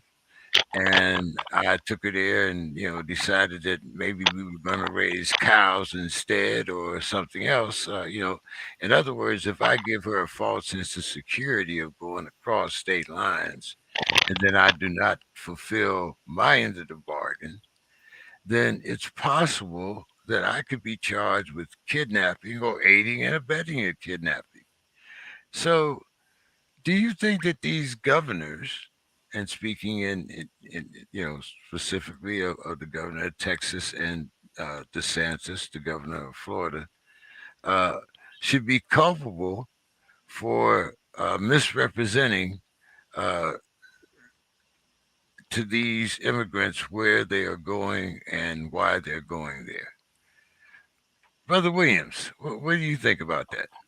Well, I think that is definitely uh, a crazy political move by Governor Abbott to do something as crazy as that. And I feel like uh, the whatever tax money and money that was spent to do that should come straight out of his pocket.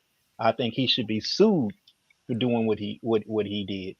Um, although the gesture in itself is just, I mean, it's really it doesn't make any sense. It's just one of them bold moves that you see happening with some of these political people at this point in time. In order to make a statement, they just they use them as a political pawn. There's no way around that.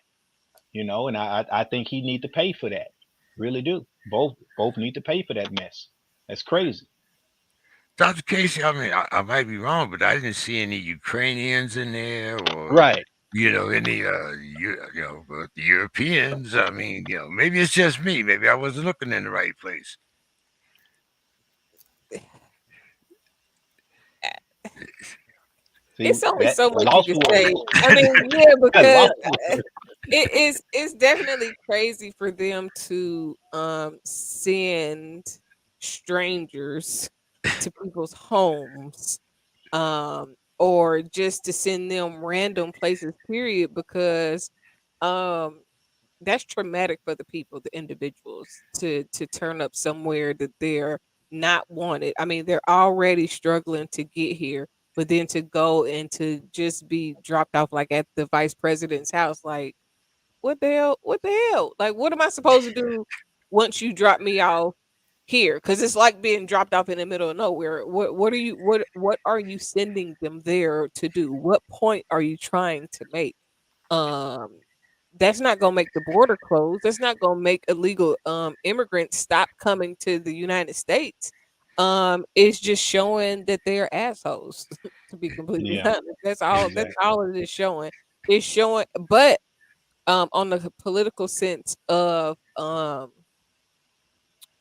white, black, um, Republican versus Democrat, uh, there are some good old boys that Mhm. gonna get a kick out of it, that they're gonna get the votes that they're looking for, because the people that are into that are the same people that was okay with the black girl at the Trump rally getting beat up. Like those are the people that they're targeting, because those people have in some places very strong voices. So it's a rally call. I think some of these police killings and some of this the overshowing of certain events, it's a rally call. It is telling people, okay, this is what we're doing. It's telling people that certain levels of ignorance are okay, even though it's really unacceptable.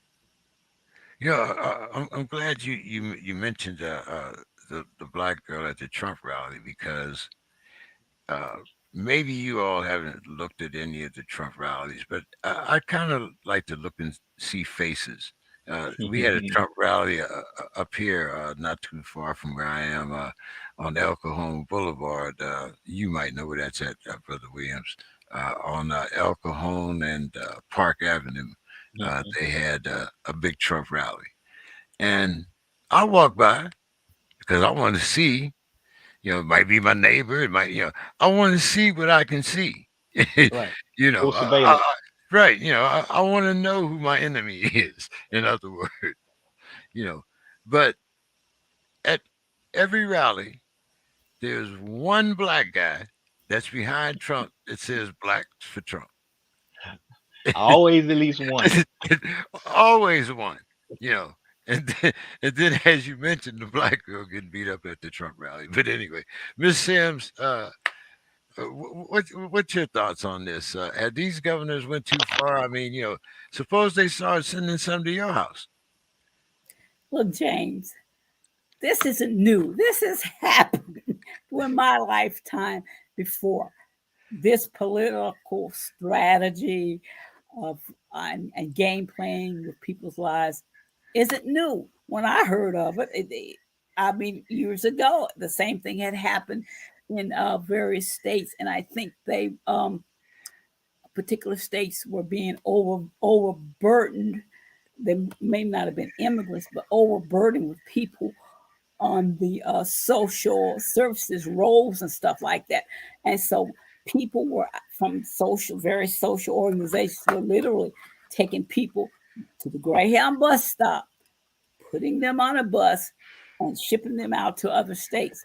The others, what what made it more newsworthy is that the states that they shipped people to, those states uh, took them to court and things like that because in doing something like that, you are violating people's rights to live where they want to live. It doesn't say you can't live here if you're poor, if you don't, no matter what color you are. And so that was a big issue there for a while, probably within the uh, late 90s or whatever.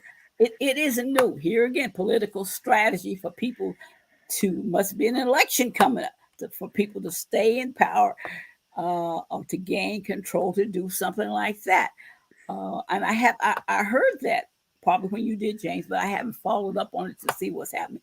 But that isn't new to use people in such a manner. And I think during those times, it wasn't immigrants, it was more so black folk, poor folks that were being shipped out to someplace else.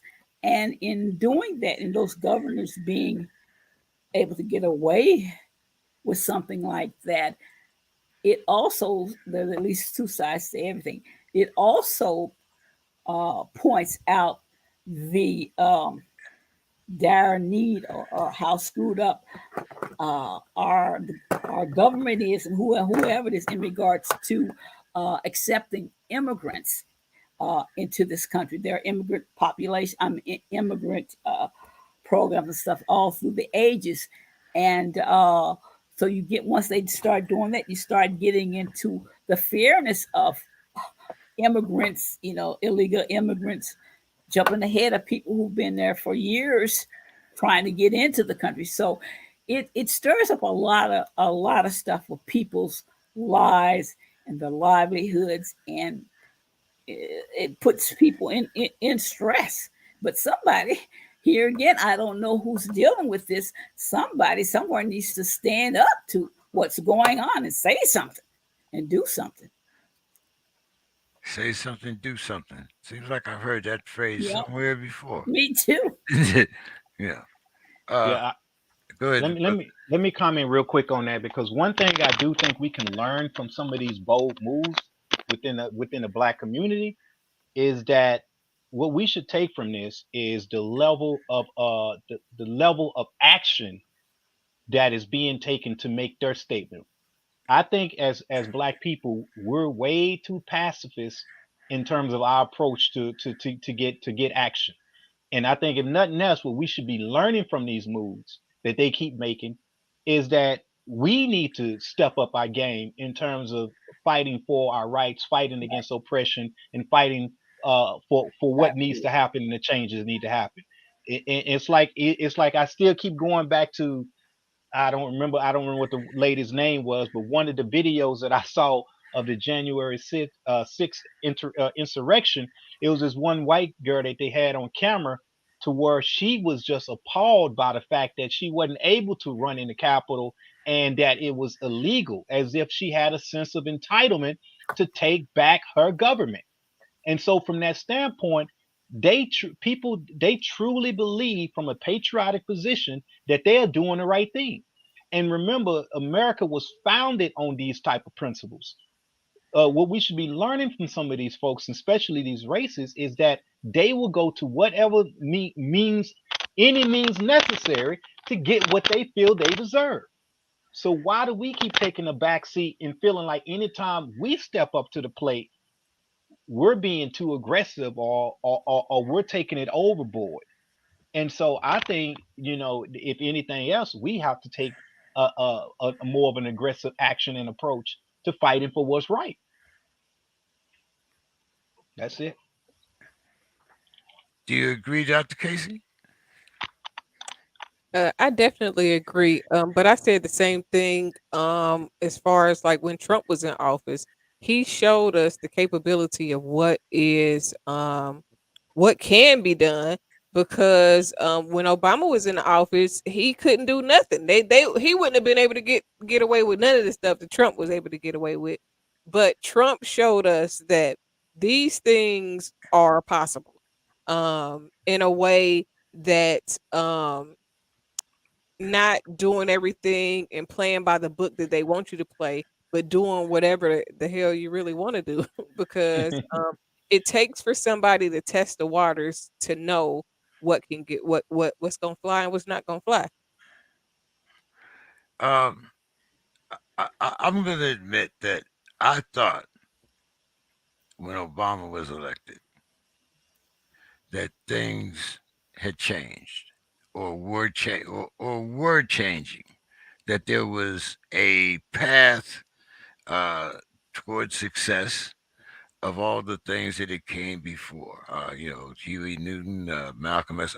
I thought that this was a uh, culmination of things that we had been taught, or at least the rewards of our generation, Miss Sims, equal opportunity and the Civil Rights Act and all.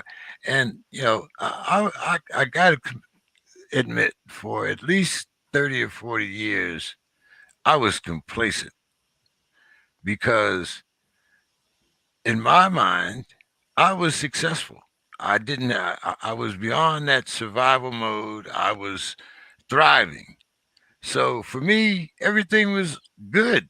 Life was coming up roses and so forth and so on. And then I kind of remembered, well, there was a traffic stop, and it kind of reminded me of who I was, Mm.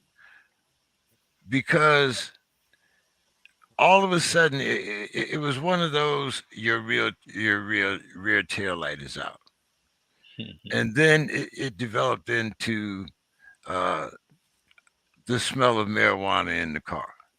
Well, shit, I smoke 24/7. I probably got T-shirts that I can smoke. You know, but like I said, it kind of brought me back down to earth, to whereas, well,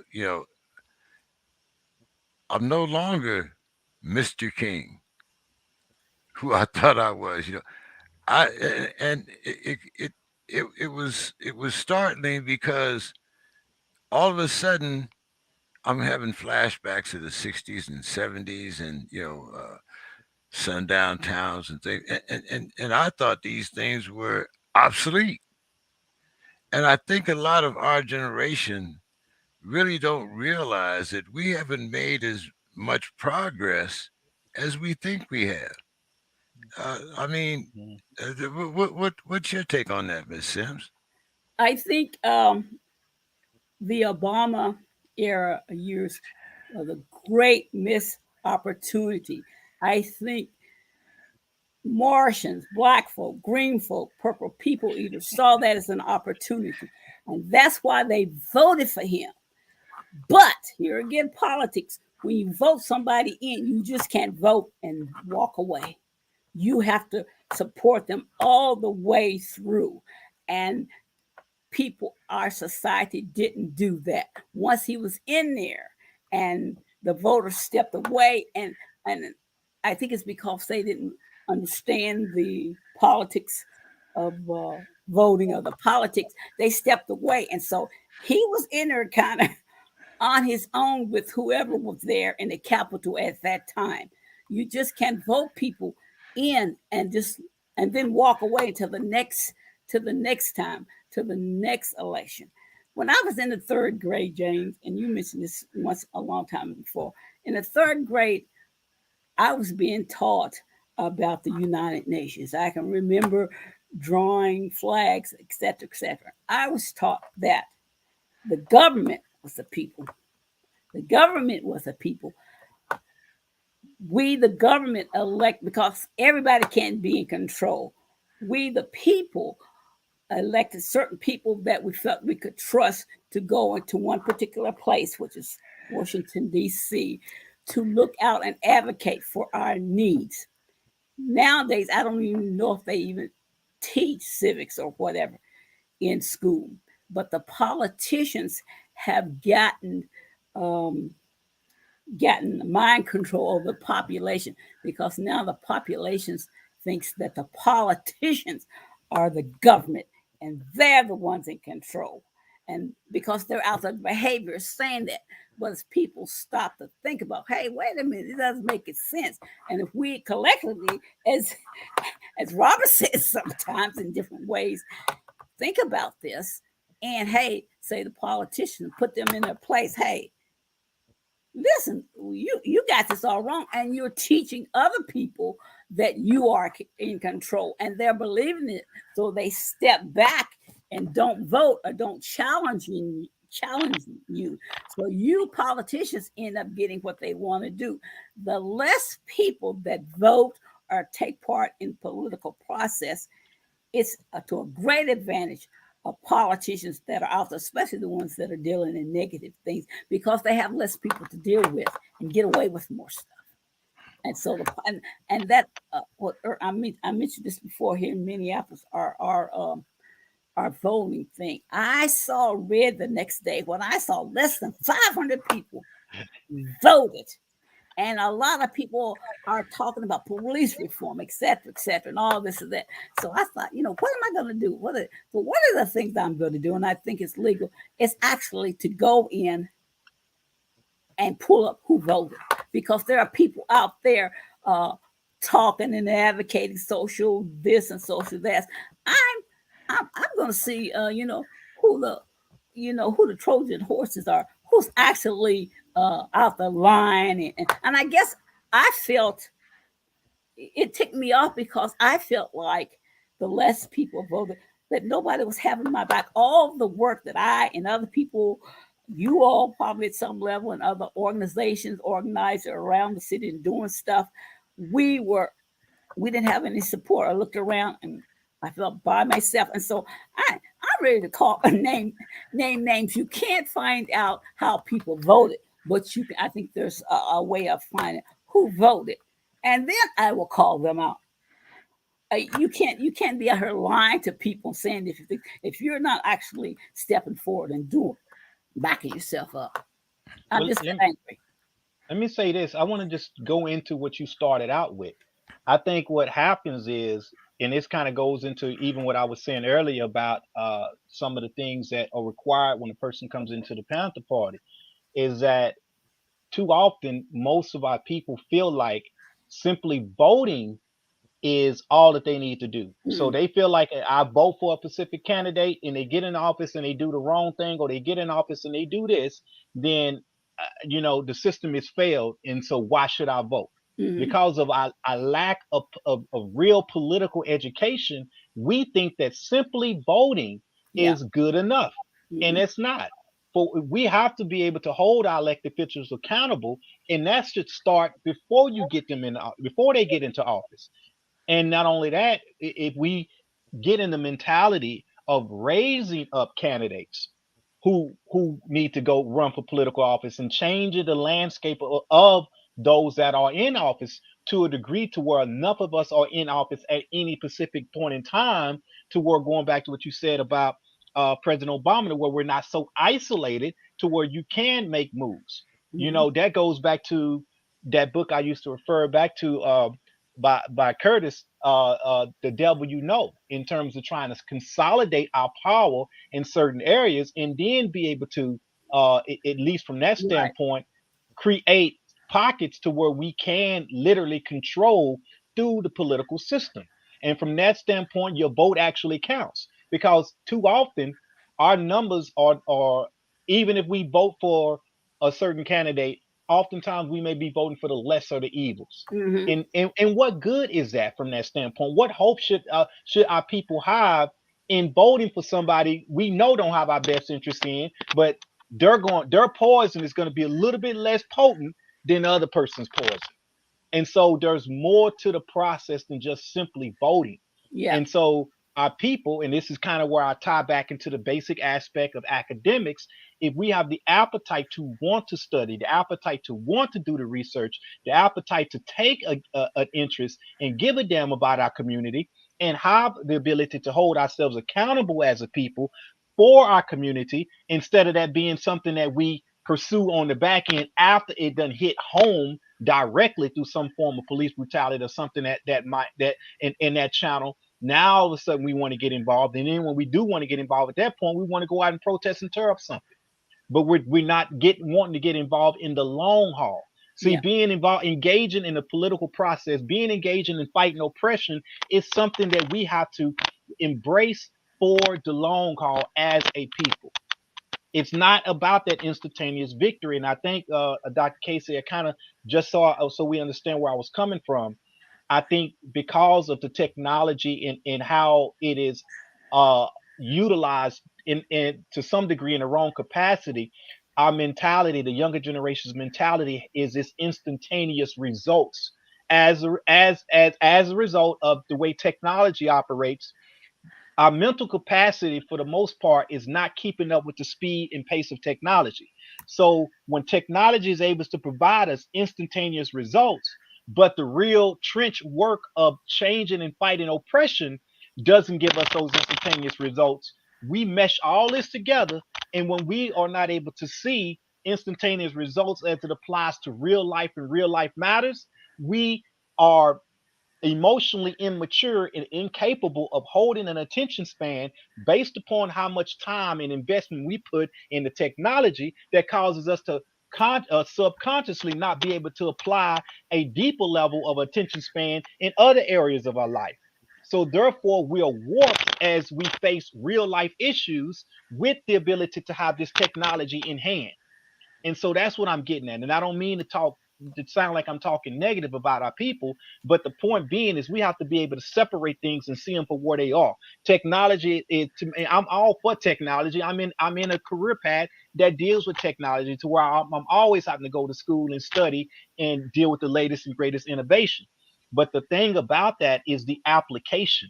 I think one of the biggest things we learn when we talk about warfare is not so much the weapon, but the applications of the weapon. And in order to recognize that, you have to be able to be a visionary and think outside of the box, so that you can know how things are being used against you and weaponized against you.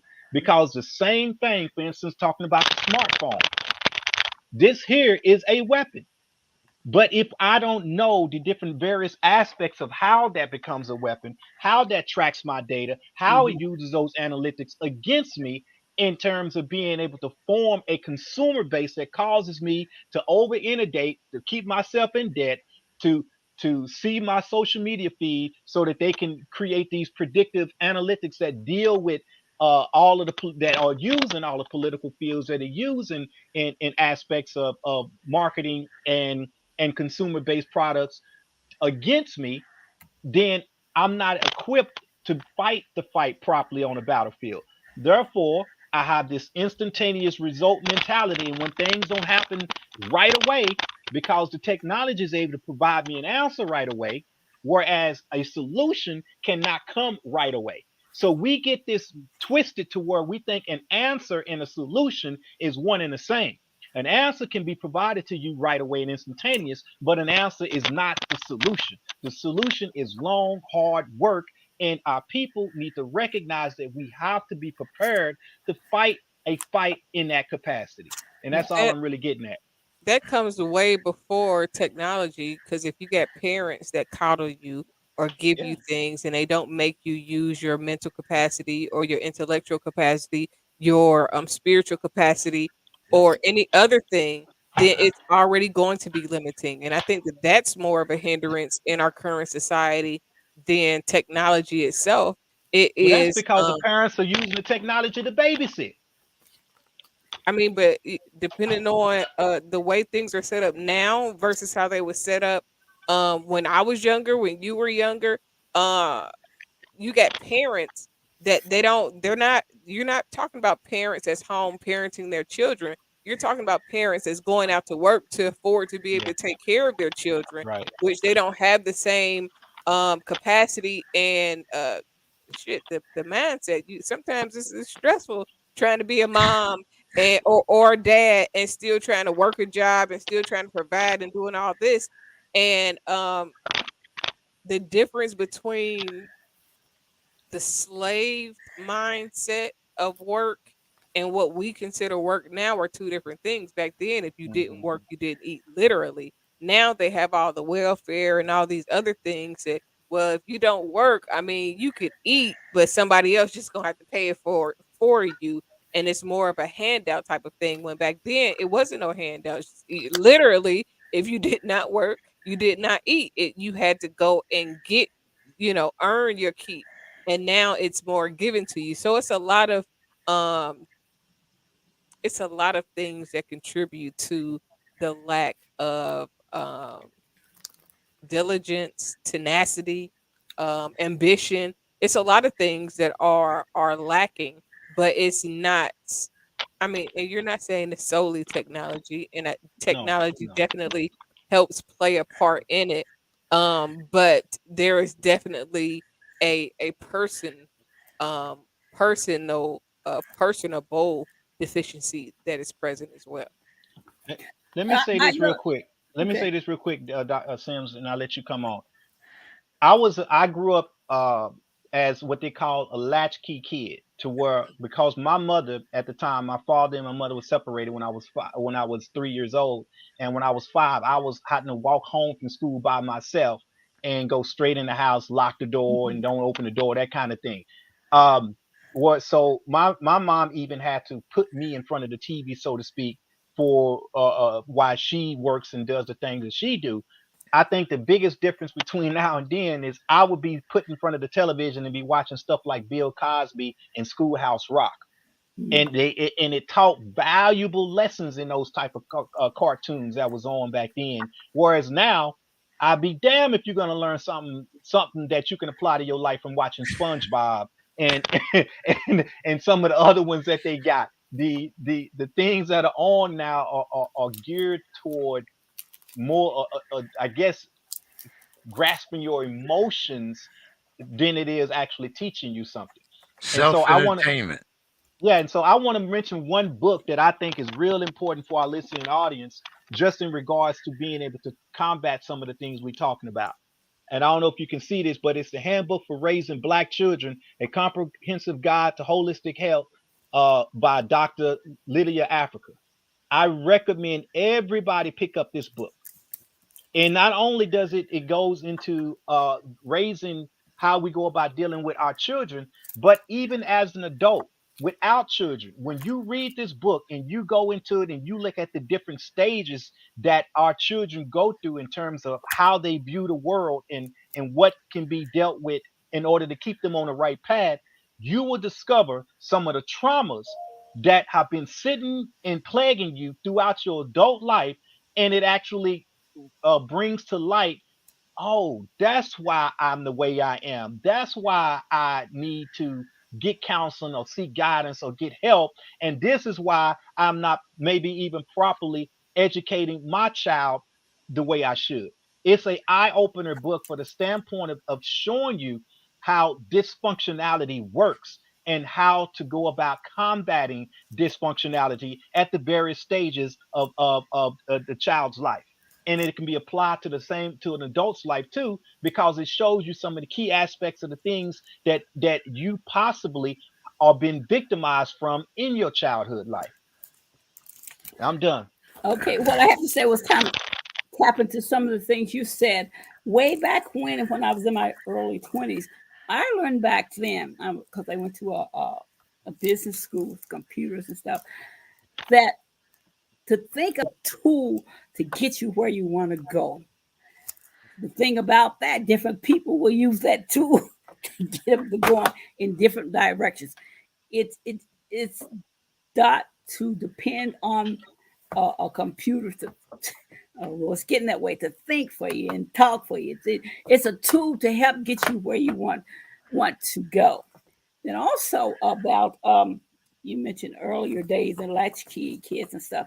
I remember back then um, I watched TV Sesame Street, and then there was another a reading program that Morgan Freeman was on that taught kids how to read.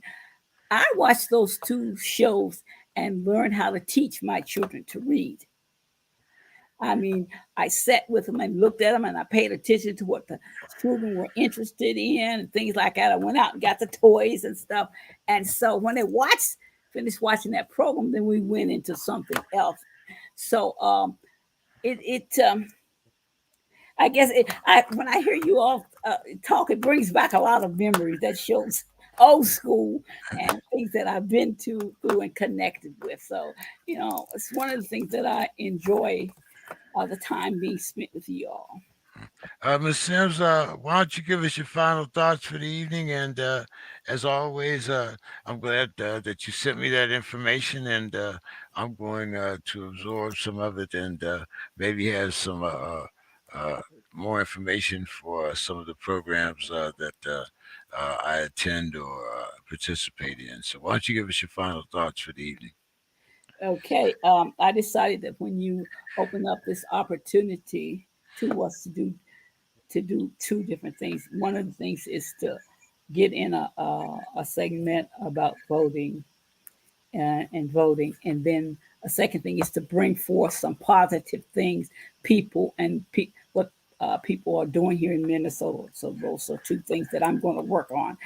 Not work on, but I'm going to have ready for when you give us the opportunity. One of the things in terms of the politics that I want to say is that uh, the general population thinks that voting for a president is the highest office and the most important office in the aspect of electing somebody.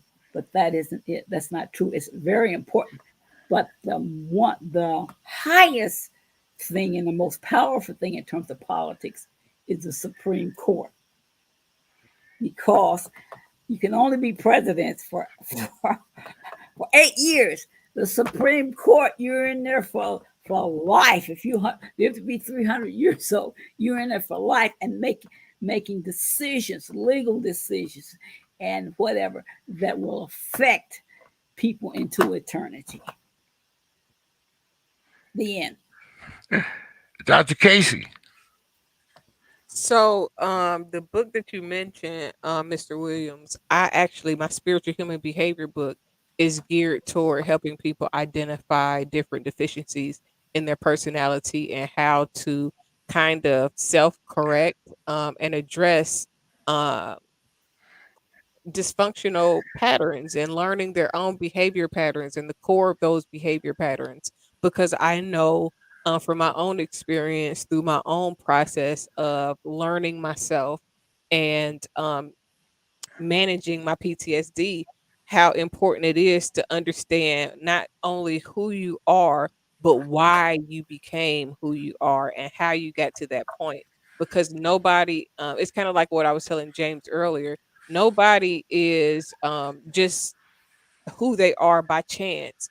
It is a matter of certain circumstances and environmental cues and factors that create the person that you become, and changing any part of it could change your whole parameter of who you are. But learning to accept, embrace, and acknowledge your truth will take you a whole lot further than just going along to get along. And a lot of what we see today is a patterned behavior of going along to get along, and it's a generational going along to get along, because they watched their parents just do whatever they needed to do and not say much or not do much, and kind of twiddle their thumbs aside from working. um that it makes people feel comfortable. It's like when you find a person, their mother was on Section 8, they on Section 8, their kids looking forward to Section 8. They have no aspirations or goals to be beyond what they saw somebody else do. Even when it comes to being on welfare or getting public assistance, some people aspire to be able to do that instead of learning how to develop and grow not only themselves but their future generations to be beyond that. So a lot of things that we're discussing is really about self acceptance and learning your own behavior patterns, whether it's positive or negative traits, and then learning how to maximize even negative traits to Positive has two distinct meanings. to The you how to be a better version of yourself, because some things that people consider negative, whether it's your attitude, the way you go about things, can actually be positive if you look at them and turn them into a positive and use it not to manipulate others but to bring betterness to yourself. So as always, self growth, self acceptance, and really being accountable and taking responsibility for who you are and where you desire to go, where you want your children to be. I know a lot of times we hear James talk about his past and how he done been in jail and how he done did all these other things. But the one thing that is consistent accountability for who he is and why he's become the way that he is. Like I told him earlier, I don't think that anything that he thinks is necessarily negative. It's just the way that his life experiences have shaped his mind. You have to understand the things that have shaped your mind in order to reshape how you can take those experiences and make them into a positive. Um, Doctor, no, Brother Williams, I'm going to let you take us home. Just going to make a quick comment on Dr. Casey's remarks there. Um, I don't consider my life being that of a negative person.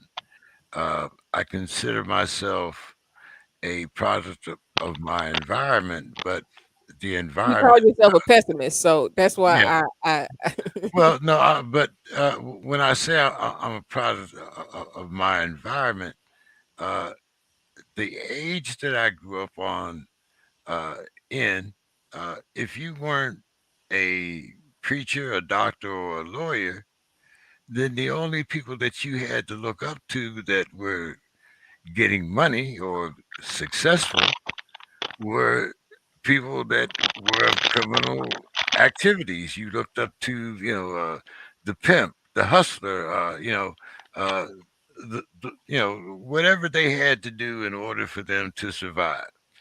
And in most cases, we thought or were programmed that we weren't good enough if you didn't have that college education, if you had a criminal background, then you were not going to get a job because the first thing on the application said were, have you ever been convicted of a felony or whether you were a felon?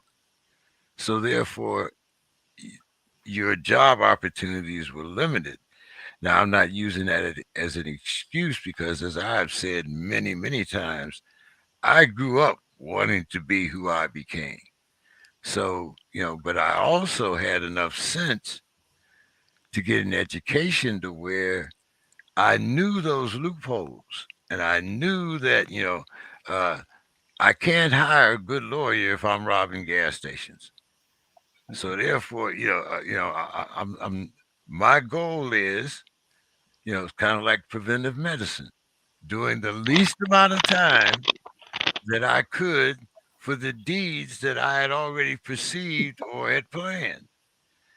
So I'm not suggesting that our youth should do that, but what I am suggesting is that when they go down this path, instead of counting them as lost, reach out a hand. Maybe one of them will pick it up. Maybe there are some people that will change their circumstances if given an opportunity. And you always be the one to give them an opportunity. Give them a hand out, not a step down. Brother Williams, take us home. All Wait a right, minute before we sign go off, ahead. James. Tell me the name of the program tomorrow night before after Robert speaks, so I can watch it tomorrow. Okay. Okay. Watch. Okay. Okay. Just a quick.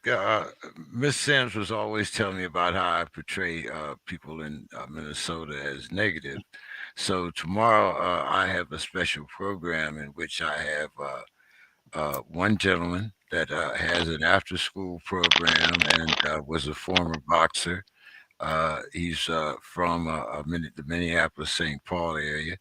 I have Willie Monroe Jr., who was a middleweight champ, junior middleweight champ from the state of Minnesota, and Caleb Truax, who is also a champ and is from the state of Minnesota. So I have these three gentlemen, young gentlemen, all of them under the age of 40, that are very positive role models and have engaged in positive activity in the state of Minnesota. So it's William Monroe Jr., Caleb Truax, and Cicero Ford. The name of the show is called The Pugilist Corner, and you can catch me right here on YouTube at the same time. And on the same link, I'll send you the YouTube link, Okay. Miss Sims. Good. Good. Great. Okay. Uh, all right, Brother Williams, take us on. All right. Two things that I want us to think about when we talk about the battlefield of life as it applies to polarity. Which is another thing that we talk about within our Panther training is being able to recognize polarity. Those two things are love and fear. As a people, black people, we must learn how to love. We must learn how to forgive ourselves and not victimize ourselves throughout life and allow that to not be a generational curse that we continue moving forward with. So, therefore, we talk about foundational generational advancement as it applies to the youth, which is why I brought up that book. And so we have to learn how to re-love ourselves. We have to learn how to be non-conditional in regards to what love means toward ourselves, which goes into knowledge of self. The second one, again, like I stated, is fear. We must learn to conquer fear. And as long as we do not conquer fear and we allow fear to rule us, we will always we would never be have the mentality to be able to go to the point of recognizing by any means necessary, which allows us to be able to have a level of accountability towards ourselves because we love ourselves, and therefore we would actually take part in recognizing that our community is something that we should take ownership in, which goes into building, which is when we talk about the generational foundational part, building a society, building a way of life, building a community, engaging in politics. And so, from that standpoint, there's one book, another book I like to also reference, in Dr. Case, I'm sure you got this in your collection, The 50th Law by Robert Greene and 50 Cent. Because in that book, 50 Cent really goes in and show you how so much of fear rules our life from the stance of us recognizing that we are holding ourselves down to a certain level of oppression that's self-inflicted, and it perpetuates through our life on all of the areas of our life. So therefore, when we learn how to embrace love and conquer fear, we will be able to move a lot further. And I think these are the things that society is geared toward when it has to do with conditioning the masses. It's to teach us not to know how to love ourselves, not to know how to recognize what true love really means, and also to fear everything. So therefore, we it creates a docile African. And so from that standpoint, we have to be able to conquer conquer, embrace fear. I mean, conquer love and embrace fear. What was the By name of that book again? the 50th Law by 50 Cent and Robert Greene. And then the other Okay. book I referenced was the Raising Black Children. Handbook for Raising Black Children by Dr. Africa. Those in the listening audience, please reference those books, and we hope that we have brought some insight into your thinking tonight. And I look forward to talking to everyone next week. Have a great night. Good night, All power to peace, and people. happy trails. Good night. Miss Sims. Ah, shit, that's all right. Maybe she'll come back.